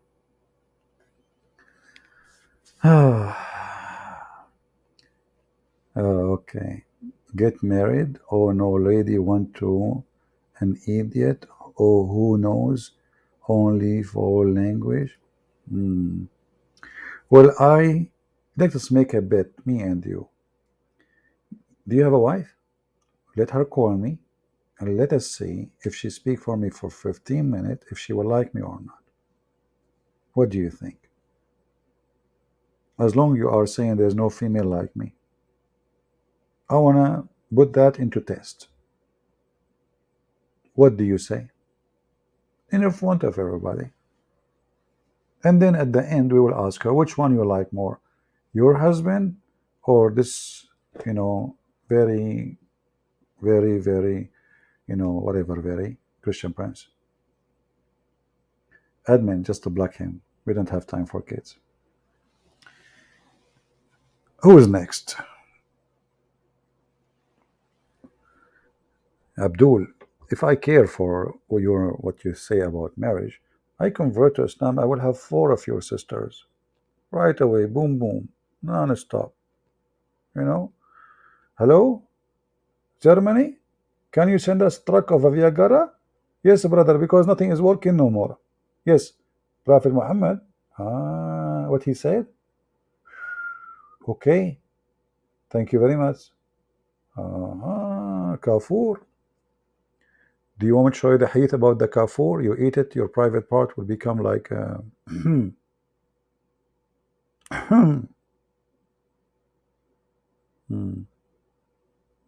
Look what you did. A female just said, I love you. Here we go. The drama started. I fight those people, I block them, and now you open the door. Don't love me. Is it true that Allah don't have left hand? Yes, He don't have left hand. But the reason is not what the Christian like people they say to you. I will explain to you why Allah don't have left hand. I don't know if you ever been in the Middle East. You know, in the Middle East, they spank you always from the right side. And Allah, He learned the lesson. He go to the Middle East, He have to come down every day. So if He have left hand, He will not be able to stop the spanking which is coming from the right side. So what He did, He moved His hands to be both of them in the right hand.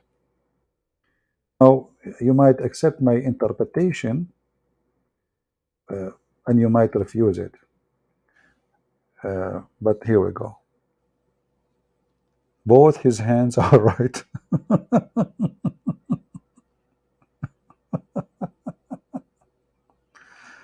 What a defect.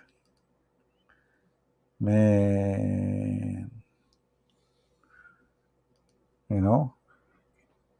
Imagine. Oh boy. Let us stop here. The drama is endless. And I don't want to the rest of the day stay here. What's wrong with you people? Stop. Let me see. Hey, Sheikh, where you been, man? I did not see you for long. Are you okay? Everything is okay? I was going to email you today, but then I said to myself, you know what? Like email and ink and cost and transportation and fees, and Joe Biden is watching. So I said, you know what? I don't want to tell Joe Biden about the thing between me and you. Okay? Like we are going to build a spaceship and go and Burak and a selfie and etc. So I said to myself, I'm not going to do that. I will wait for him to send me like the Jibril. I said, Jibril is very easy. Like Jibril, he stop always in those countries in Europe.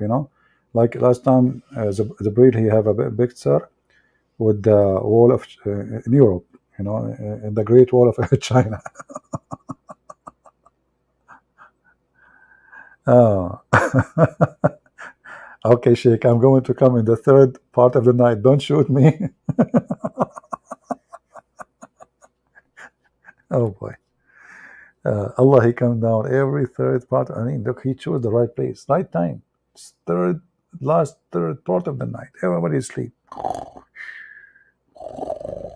Okay, what about the one who is like in love, and he's dreaming about his fiancee, or he don't see Allah. Still, he don't see Allah. Nobody see Allah. So, what the point of this drama? Hmm? Yeah. Anyway, do we have anybody here new? Who is new? Who is here first time? If you are here first time, give us one.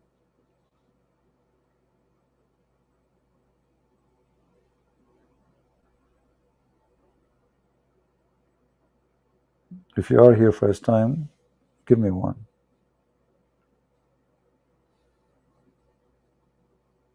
Okay.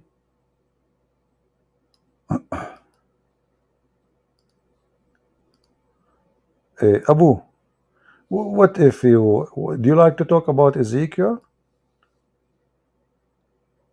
I can make you call me and you read for me Ezekiel, but then if I find Ezekiel in your book, you have to kiss my feet apologizing. What you would do? And by the way, you are looking for Ezekiel 23? Ezekiel 23.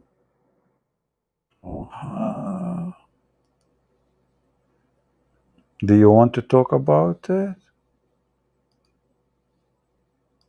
Okay, how many people here are new?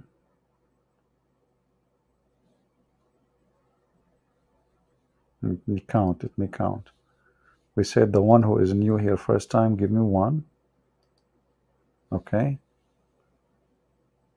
Anan a jar. Okay, so we have, okay, number one. Okay, great. Now, if you are here second time, give me number one.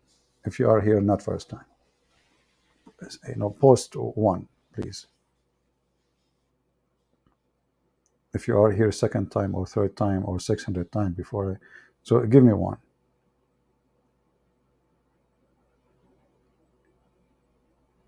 Okay. Now, if you are a Christian, give me one. Wonderful. If you are a Muslim, give me one. Man, Allahu Akbar. Look how many Muslims. So now the Christians, the Muslims, the atheists, and the one first time and the one second time all gave number one. And now we have the perfect number. This is Islamic study.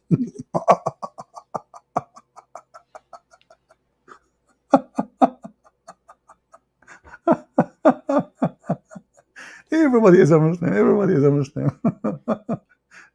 Okay, I got it. Oh boy. I know you hate me. I know. Like, how many of you would like to shoot me right now? Just be honest. I mean, come on, just let us, nobody's watching.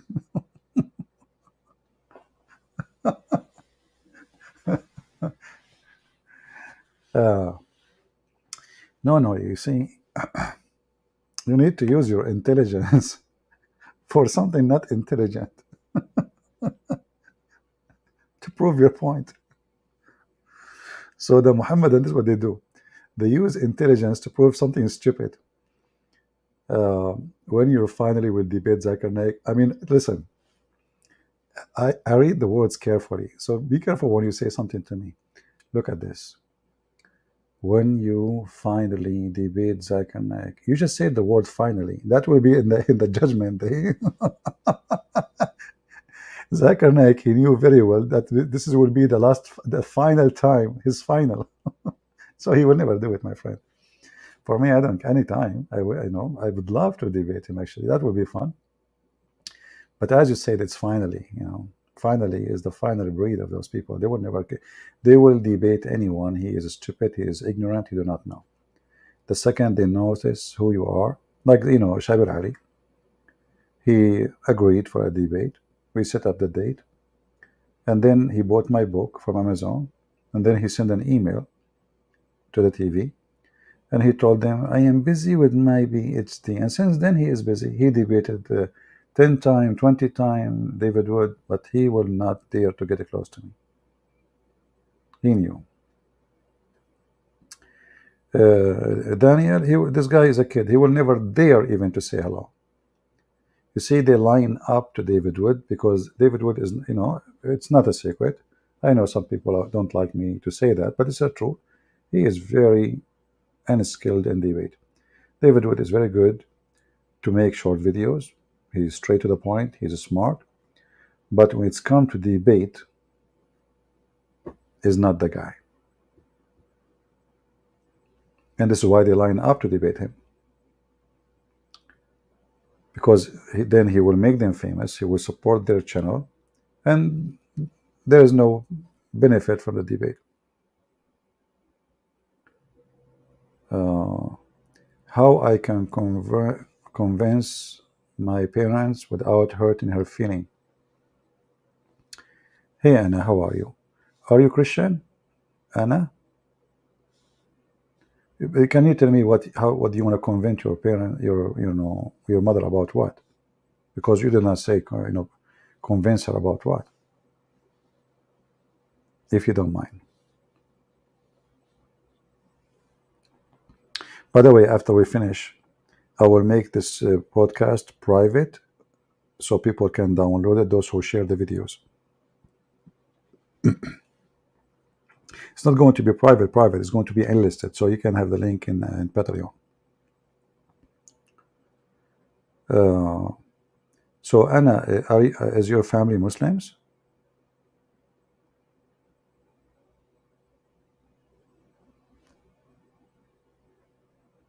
Is your family Muslims? Okay. All right. You see, hurting the feeling of somebody is not, I mean, it's very hard to speak about religion with anyone without hurting the feeling. The second you say Muhammad is a false prophet, you are going to hit the nerve. So maybe if you don't want to go that fast, ask questions.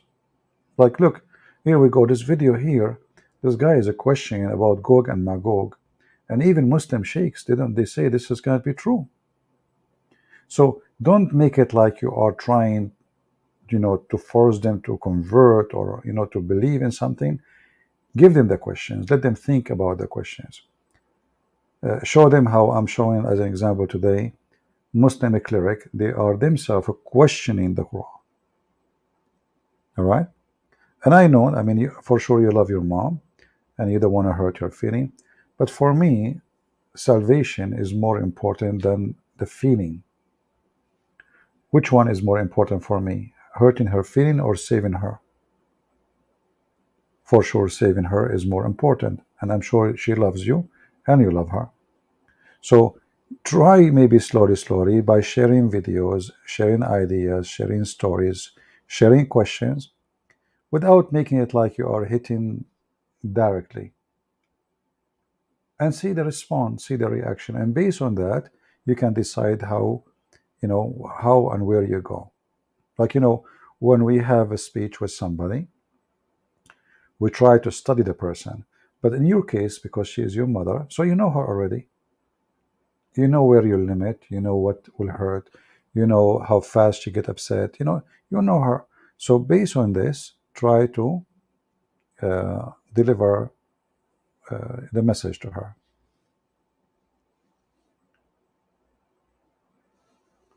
No problem. She try, you try. But you see, you have in your side something she don't have. You have a questions. Obviously, Islam is stupid. Like Gog and Magog, the sun set in murky water, who in boiling water. Who is going to believe in that? Nobody. Ask your mother. I don't know what her education. If she have education, that will make it easier. Tell her, do you believe that hail is coming from mountains in heaven? Do you believe in that? Well, if she say, oh, no, I don't believe. Or maybe, sometimes you have to do it like in a comedy way. I heard somebody saying that hail come from mountains in heaven, in the sky. Maybe she will laugh. Then you say to her, you know what? This is in the Quran, chapter 24, verse number 43. And I see that your last name is an Arab name. That means you can read Arabic, and they cannot lie to you or lie to her about the translation, because Muslims, they try to hide what the Arabic saying. It says here, وَيَنْزِلُ مِنَ السَّمَاءِ مِنْ جِبَالٍ فِيهَا مِنْ بَرَدٍ فَيُصِيبُ بِهِ مَنْ يَشَاءُ. He sent down from the sky, from mountains in it, hail.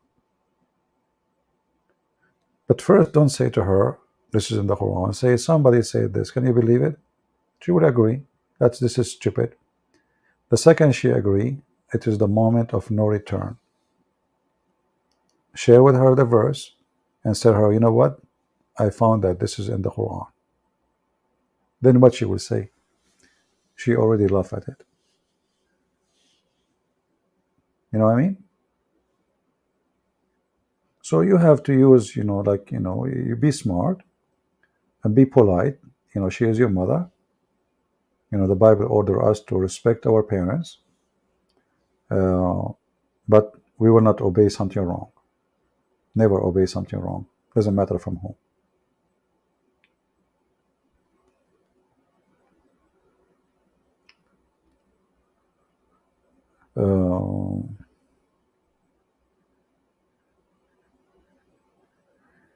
Any other question?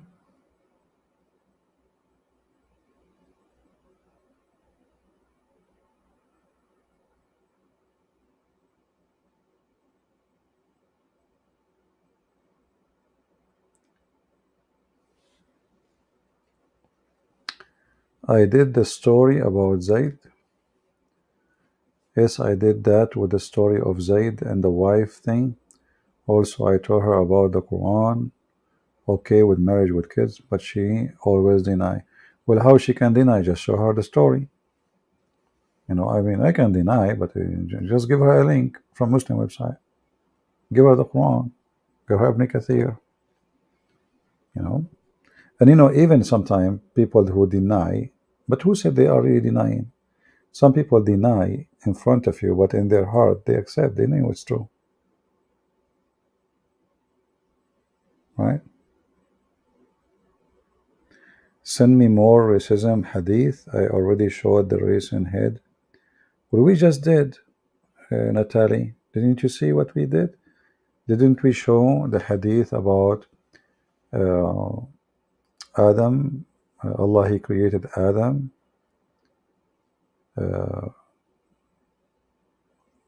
And He hit him in his shoulder, right? We did. Here we go. This is at Turmudi, and the link that posted by the admin many times. This is very racist.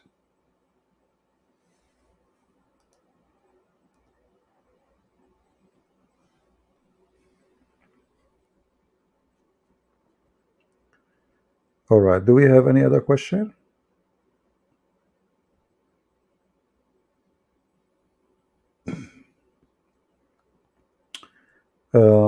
Muslim. Okay, you want to talk to me? I need to go. I cannot stay longer, really. Today we did many hours already, and I don't want to stay longer. I'm just trying to answer some questions. ممكن سؤال أين حواء في القرآن? So Amelia is asking in Arabic, where is Eve in the Quran? Yeah, there is no Eve. No Eve. The Quran just refers to a wife. Adam, he have a wife. That's it.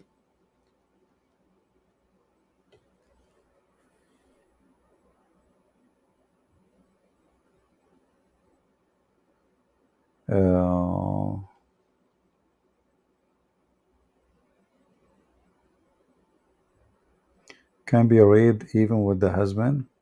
You see, the Quran says, وَمَا مَلَكَتْ أَيْمَانَكُمْ. Malakat aymanakum mean whatever you own in your hand, that is the slaves. So anyone you own, you own. You own them literally, and that is sexually, literally meant. So the Quran says it's forbidden for you to have sex with married women, except what you own, which means even if they are married, you can rape them. Chapter 4, verse number 24. وَالْمُحْصَنَاتُ مِنَ النِّسَاءِ إِلَّا مَا مَلَكَتْ أَيْمَانَكُمْ. So it's forbidden for you to sleep with women who they are protected. Why? For they are free women and they are married women, except those who they are captives and slaves. Now, the Muslim, they are adding and the slaves because they are slaves already, or they are captive. But here it's speaking about even if they are married, a Muslim man, he can rape a married slave. And the verse in front of you. Chapter 4, verse number 24. We will take one more question before we go. Any other thing?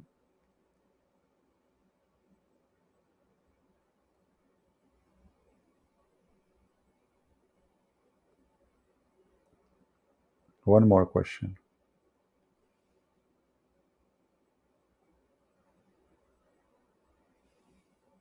Actually, today I saw the comment, and there is people, they are taking my laugh, using it as a ringtone. Can you believe it? Man.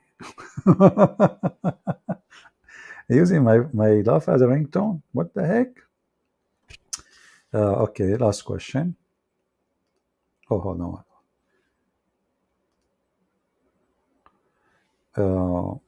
CP Shia worship Ali and his sons Hassan al-Hussein, but they are not in Quran. Why? Well, first of all, Shia don't just worship Hassan and al-Hussein and Ali. They worship the whole family, including Muhammad too. You see, the Quran says that Allah, He sent Muhammad sirajan mudiyan. Shia, they will take it as as something literally. Something literally, he is a lamp.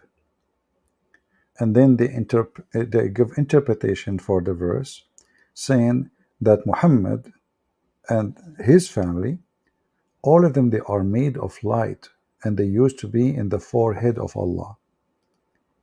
And then Allah, He sent them down to the earth. So they look like a human, like us. They have a blood and flesh like us. But this is not the way they are. They are made of light. And for sure, we can go like way farther with details. But just to make it simple, Shia, they have totally different interpretation of the Quran. And I don't blame them, because the Quran itself says that this book have inner meaning and outside meaning. And then the Muslims, they are now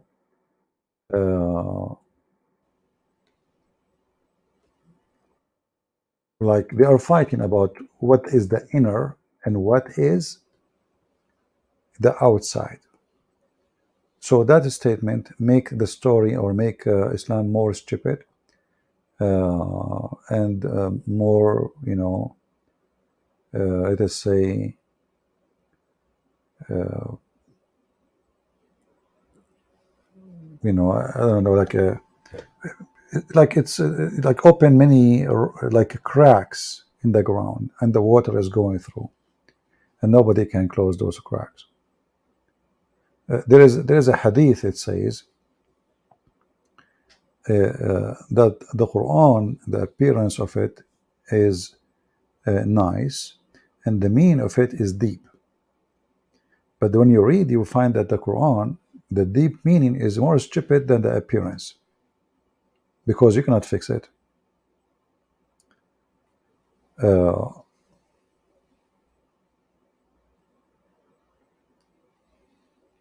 And every sect of the Muslims try to make something new out of the interpretation.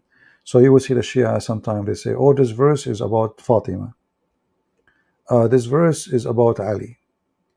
Oh, this verse, even though Ali is not there, as you said, Fatima is not there, Al-Hassan is not there, but now because Muhammad, he gave them the opportunity to claim inner meaning, which is nowhere to be seen, and to come with a meaning nobody can see and nobody can read.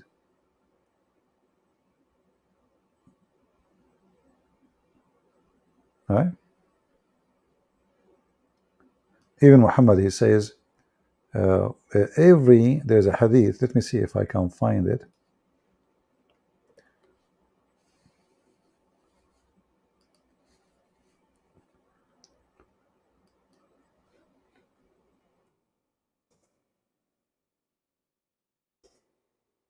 I don't know if I will find it on this website. Oh,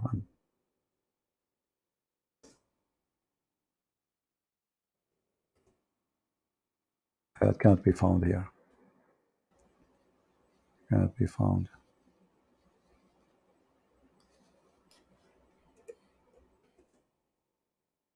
Oh, found this one.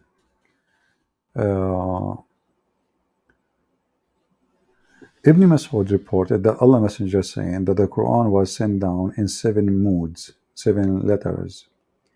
Every verse, it has an external and internal meaning, and every interaction has a source of reference. And now you get dizzy. So now the Muslims, they start, everyone he can create his own meaning. Everyone he can come with his own interpretation. Well, their prophet says that, what you can do about it? You know, there's inside and there is outside. And that is the Shia game. The Shia, they love those things. There's inner and there's outside.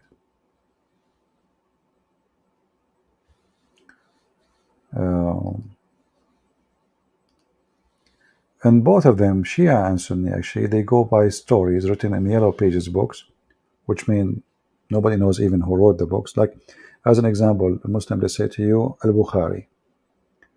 But nobody have the book of al-Bukhari. The book we see published in the internet, this is supposedly student of a student of a student of a student of a student, whatever. They claim that this is from al-Bukhari.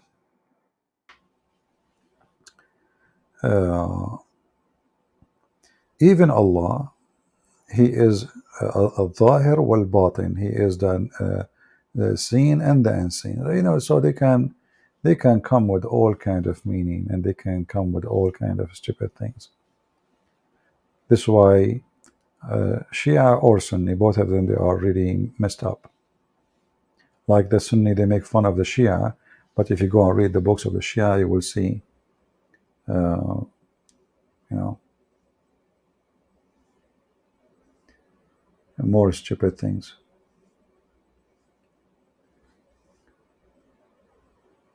All right. AG is upset from me. He's a Muslim.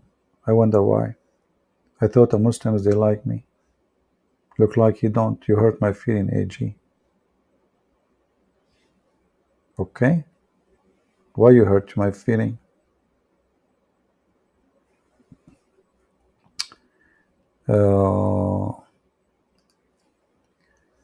Henry saying, Jesus says Christian cannot hit back while being bullied or hit, but if there is a thief come into the house, we should defend our family. If need, kill them to save our family, right? People, they understand what Jesus said. You see, if I say to you right now, if somebody hurt me, you call the police. Somebody want to hurt you, call the police. Am I saying to you don't defend yourself? I never say that. I'm saying to you, be civil and protect yourself, because you might end in jail yourself. Call the police.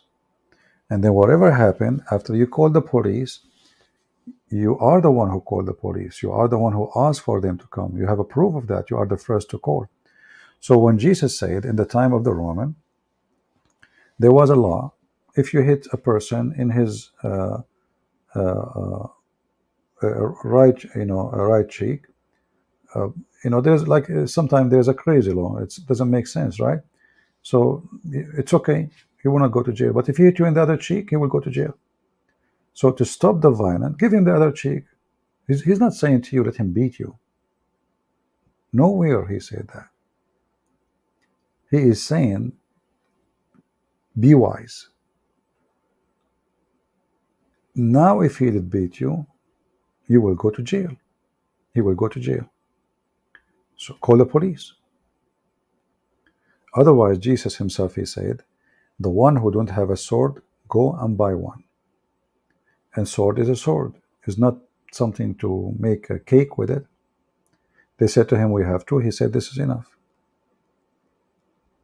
So the Bible, all of it, approve you to defend yourself, to defend your honor, but don't approve you to be evil.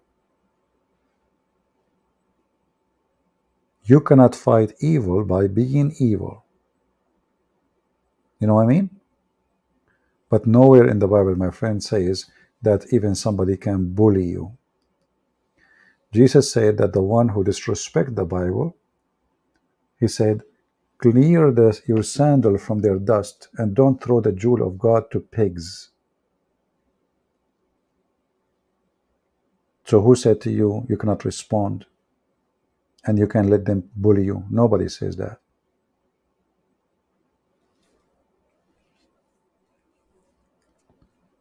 You see, every few minutes, a Muslim, he come here to bully me.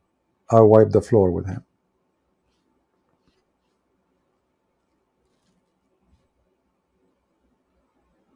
I use his own logic against him. All right. I think we are done, are we?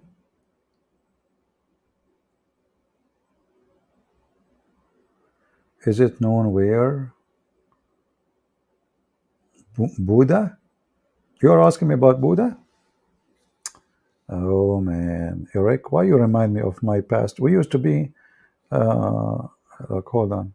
Where is the question? I click at the wrong person. Sorry, Eric. Is it known where the well of Buddha? I said Buddha. I was saying to myself, how the guy he knew that I was me and Buddha. We used to be in the army together. Yeah, Bi'r Bida is a well in the same city where Muhammad he lived. It was a dirty. It's not a well. It's a low ground where the sewage water of the tribe, women they are washing. You see, like in the old days, women they wash dishes behind the door, literally the door of the house, and then there is like a little hole under the door, open where the water goes out. And then next to the wall of your house, there's a little tunnel where the water run through and usually go to the lower point, wherever that lower point is. That is Bi'r Bida. So Bi'r Bida is not really a well. Maybe one day it used to be a well, but it's not useful no more. This is why people throw garbage in it. Arab in the desert, nobody will throw garbage in a well of water, because water is priceless. You are in the desert. But obviously, it's a dry well, and the dirty water go there. That's why there's dead dogs, women blood from period, stinky water.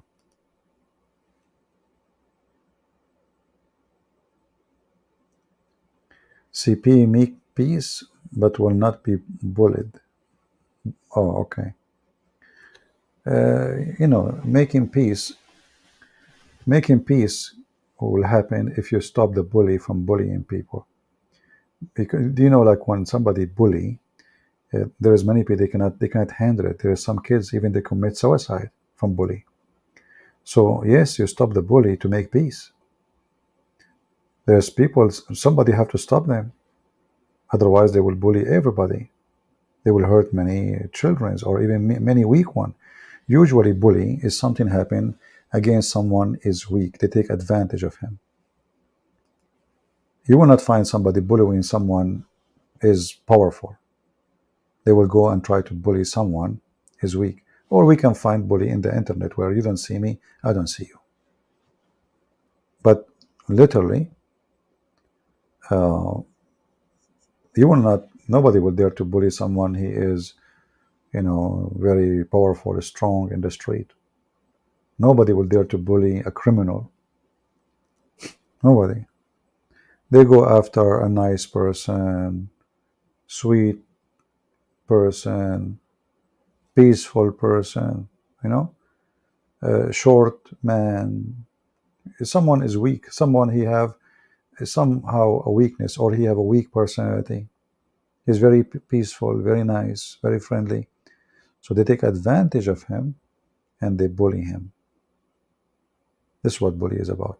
So bully usually happen because nobody stand against evil one. And we, all of us, we should stand against bully. Because if you see somebody doing that to somebody, he might do it. Those people, they can do it to your kids. They can do it to you if you are weak. The one who watch injustice and he do nothing about it, he himself is partner in the crime.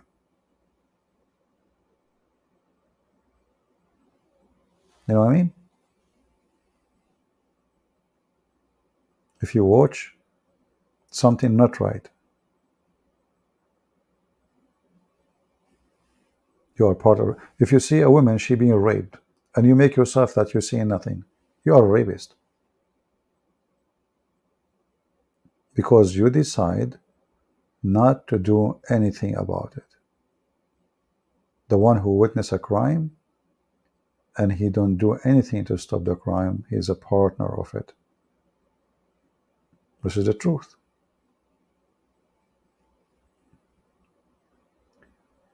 And for us as a Christians, we shall not be false witnesses, we shall not be evil witnesses, and we shall not stay witnessing someone is weak, being defeated, killed. When I stood beside Ukraine, well, Russia is supposed to be a Christian country. Why I want to stand with Ukraine? Because they are not the one who's attacking. A powerful army attacking a weak, poor country. Where is the honor in that? Where is the dignity? What is the purpose? This is a bully. This is a bully, the act of bully. A big guy is bullying a small guy. Right? So you always have to be in the side of the right. Never take a side of a person. Take side of what is right. Don't stand with someone because just he is a Christian. If I see now a Christian person, he is being unjust to a Muslim person, I'm not going to support the Christian who is unjust. I will side with the Muslim because this is not right. This is our faith. We don't support evil.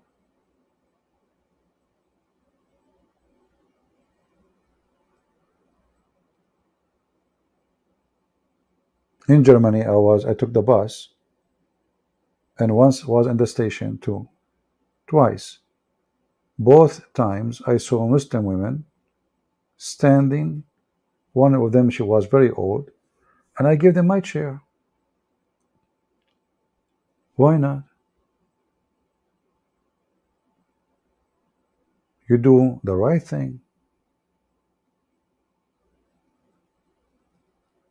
Nobody stand up. I look at this poor woman, hardly she can hold herself.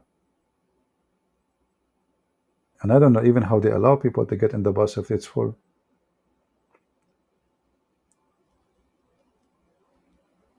In the bus station, this was like long distance bus.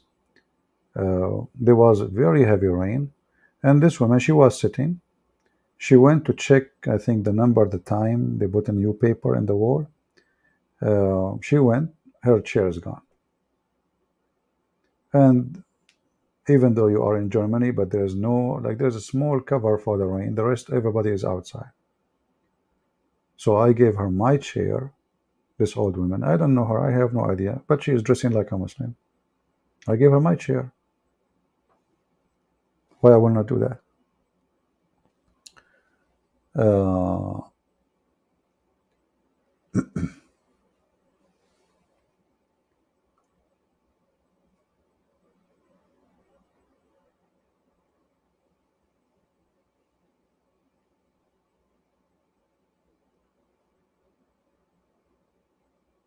yeah.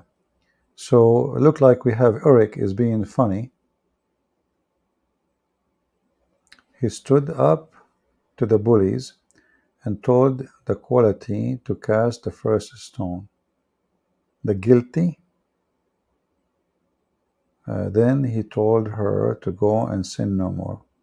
Well, this is not really. This is not about bully. This is not right. I mean, you are not comparing the right. Compare. This is about they would kill her. What bully? This woman, she was going to be stoned. This is not about bully. This is have nothing to do with bully. All right.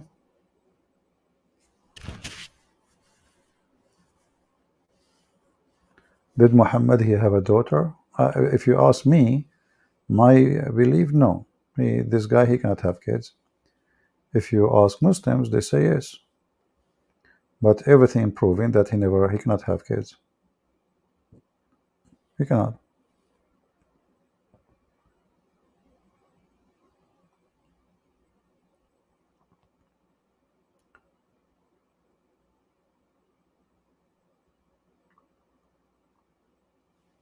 Yeah, actually, we are now in September 11. We pass, September 11. But look like people, they forget about it. Even U.S. Media, they try to ignore it this year. They never mention it. You notice that? Like, as nothing happened. And, I did not find in Google any post about September 11. I don't know if this is from my side. But anyway, September 11, my friend, is happening every day. And there is a lot of crimes happening in the name of Islam. Terrorism is not only in the street. Terrorism is inside houses. When you beat your wife and you say, I am following Allah, that is terrorism. You terrify your wife so she will obey you. That is terrorism inside the house. Then there is terrorism of education. The one who questions, he might even be killed. The one who questions religion, the one who questions ideas, the one who questions the president. This is the Middle East. This is Islamic countries. So all of Islamic countries based on terrorism. Who dare to question the president? Who dare to question the army? Who dare to question the prophet? Nobody there. It is terrorism system. If you allow people to have a freedom, then we will know who believe, who don't. And then you will see different country, you know.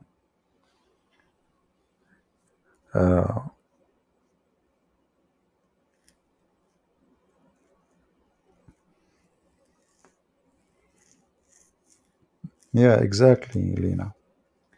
Anyway, guys, I think it's time for me to go. I'm getting a little bit tired. I am just 17 years old, and sometimes you get tired from sitting for long. So I need to move my legs and walk a little bit. And yeah, it's not easy to sit all those hours. And today we did too much. So anyway, the one who want to download this video will not appear in the main page in YouTube. It's going to be unlisted, which means you can still take it, download it from Patreon. And Patreon, for the people who they think that in order to sign Patreon they have to donate. Patreon is like my Facebook.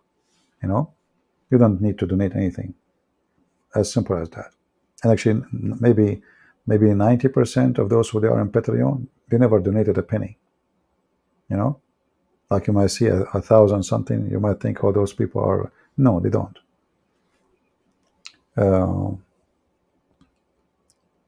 Yeah. Anyway, thank you very much, guys, for being here. And we pray that the Lord will always guide us with wisdom, and we think deeply, and we will be good to our family, good to your wife, good for your children, good for your sister, your brother, good in forgiveness, so you can receive forgiveness. I remember something very important when they asked the Lord how we pray. When He told them, our Father prayer, the most important thing in the prayer is not only we thank the Lord for our bread, for His gifts, is forgive to us the same as we forgive to others. So maybe I should make special, time for this, because many of us, we suffer because we don't learn how to forgive. When a human being, he don't want to forgive, he live in pain, and the pain will stay with you for a long time. You might be hurt by someone, a family member, maybe your wife, maybe your husband, maybe your son, maybe your daughter, maybe whatever. If you don't forgive, you will live really in pain. So when the Lord, He taught us to forgive, He was doing two things for us. He was releasing us from our pain. In the same time, He is giving us forgiveness, because then we deserve to be forgiven. If we are not willing to forgive, why you are asking for forgiveness? You don't believe in forgiveness. So those who forgive, they will be forgiven. Forgive, but don't forget. We are not asking people to forget. There's a huge difference between forgive and forget. We learn from our experience. We get wiser. We don't forget, but we forgive. Like, don't be fooled twice. You know what I mean? Don't be fooled twice. So forgive, but don't forget. No. Forgive, and so the pain will go. But at the same time, learn from the experience which happened to you, because you don't want it to happen again. In order to prevent what happened yesterday, then you should avoid it to happen again, right? And most, by the way, things which people hurt them bad, that they have expectation, and when you have expectation, you will get hurt. If you do something nice to a person, you have all what your head is expectation. Then this expectation never happen. You will be hurt. So don't give with expectation, give with love. If you help with love. If you give with love, and never think of the expectation. I want return, because then you are being selfish. And then when the expectation which you are wishing for never happen, you will be in pain. You will think, oh, I was investing in the wrong place. This is like a business for you. You are not being Christian. But this is like, speaking of the Bible is very deep. It's not like the stupid story of the Quran and, what Muhammad is saying, This is very, very serious. The Bible is a spiritual book. It's a healing book.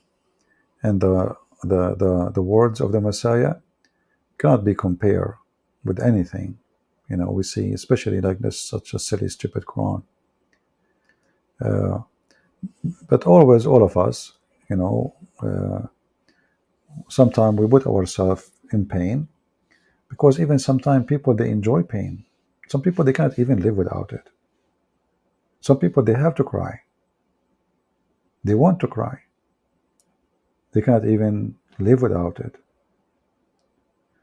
So if you are that person, you need to fight it. You need to, see why it's happening. Because, my friend, you cry, you don't cry, nobody care. Nobody even care. You cry. You are sad. Nobody care. Nobody, if even if you are dying, nobody even feel you. Even the one who loves you. But what they can do about it? So nobody can help you as much you help yourself. You fight your sadness. You fight your uh, pain, and you try live in peace and love with Christ, and He will help you. All right. Crying is not always from pain. Crying from being happy. Well, this is true, but this is not the one we are worried about right now, wise man, right? Obviously, this is not an issue. If you are crying because you are happy, good for you. Like as an example, I cry if you make some, onion with tomato, and you made a Greek salad for me. It might make me cry, or eat some hot spicy. But this is not what we are talking about. We are talking about different cry, and you know that, right? This is not our topic. Why Abdul condemned the Old Testament uh, when Allah never did it, even among the thousand of hadith. No, actually, the Quran confirmed the Old Testament and the New Testament. But remind me of this next time we go live on air so we can go in details. Okay? Yeah. All right. I think we are done for today.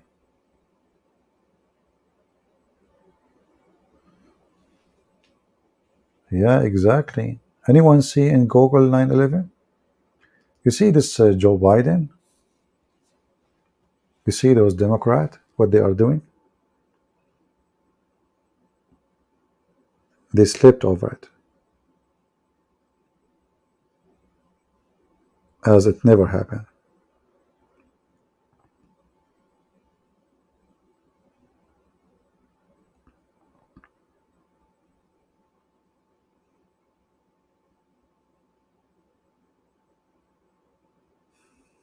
Maybe now they will start posting. We will see. But I did not see Joe Biden making a speech or anything, as if nothing happened. Anyway, I cry because of CP. I always die of loving. Okay, Natalie. Now, thank you very much for saying that. Your family is going to sue me if something happened to you.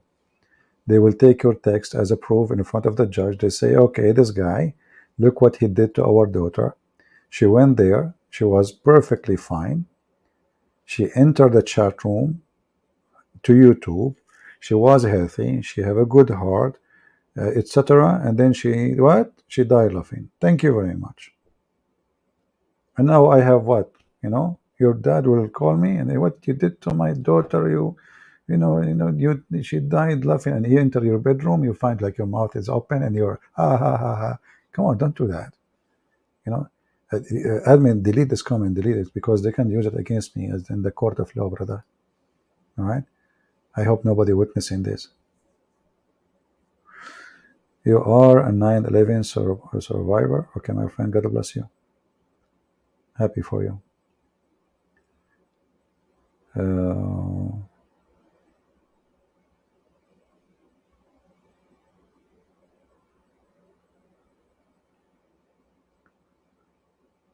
yeah. Laughing is a very healthy thing to do. It can take a lot of stress. And actually, you notice the way I talk. I make fun even of myself, right? So if you are here, don't be upset if I make fun of you. This is just, to break the ice, have fun, have a good time. Like if I put your comment and I say, it's, just laugh. Always I make even fun of my look. I mean, nobody make fun of his look as I do. Scared the hell of everybody, blah, blah, blah. So if you are a person who have a confidence, then you can even laugh at yourself and you don't get offended. Why? Because you have a very good confidence of yourself. If you don't have a confidence, then anything will hurt your feeling. Right?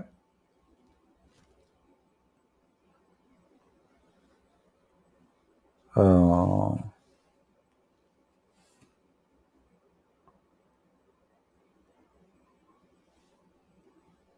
Hakim Aziz.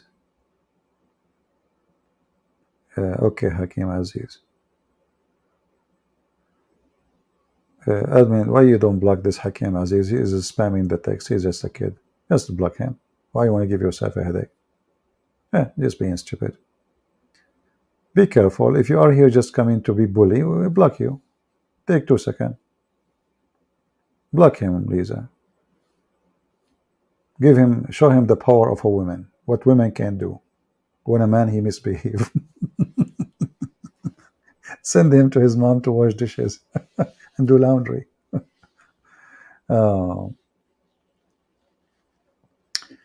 Joseph Anderson, you want to debate me? Oh, sure, Joseph Anderson.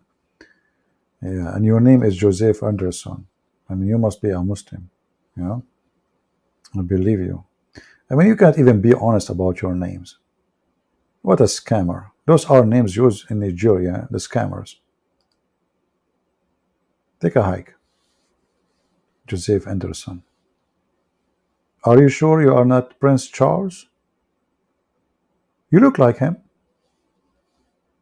You know? I thought you are busy now. You became a king. What are you doing here? I'm really disappointed.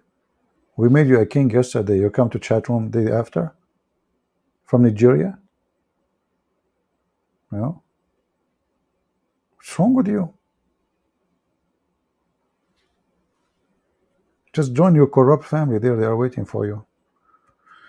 Anyway, guys, I got to go.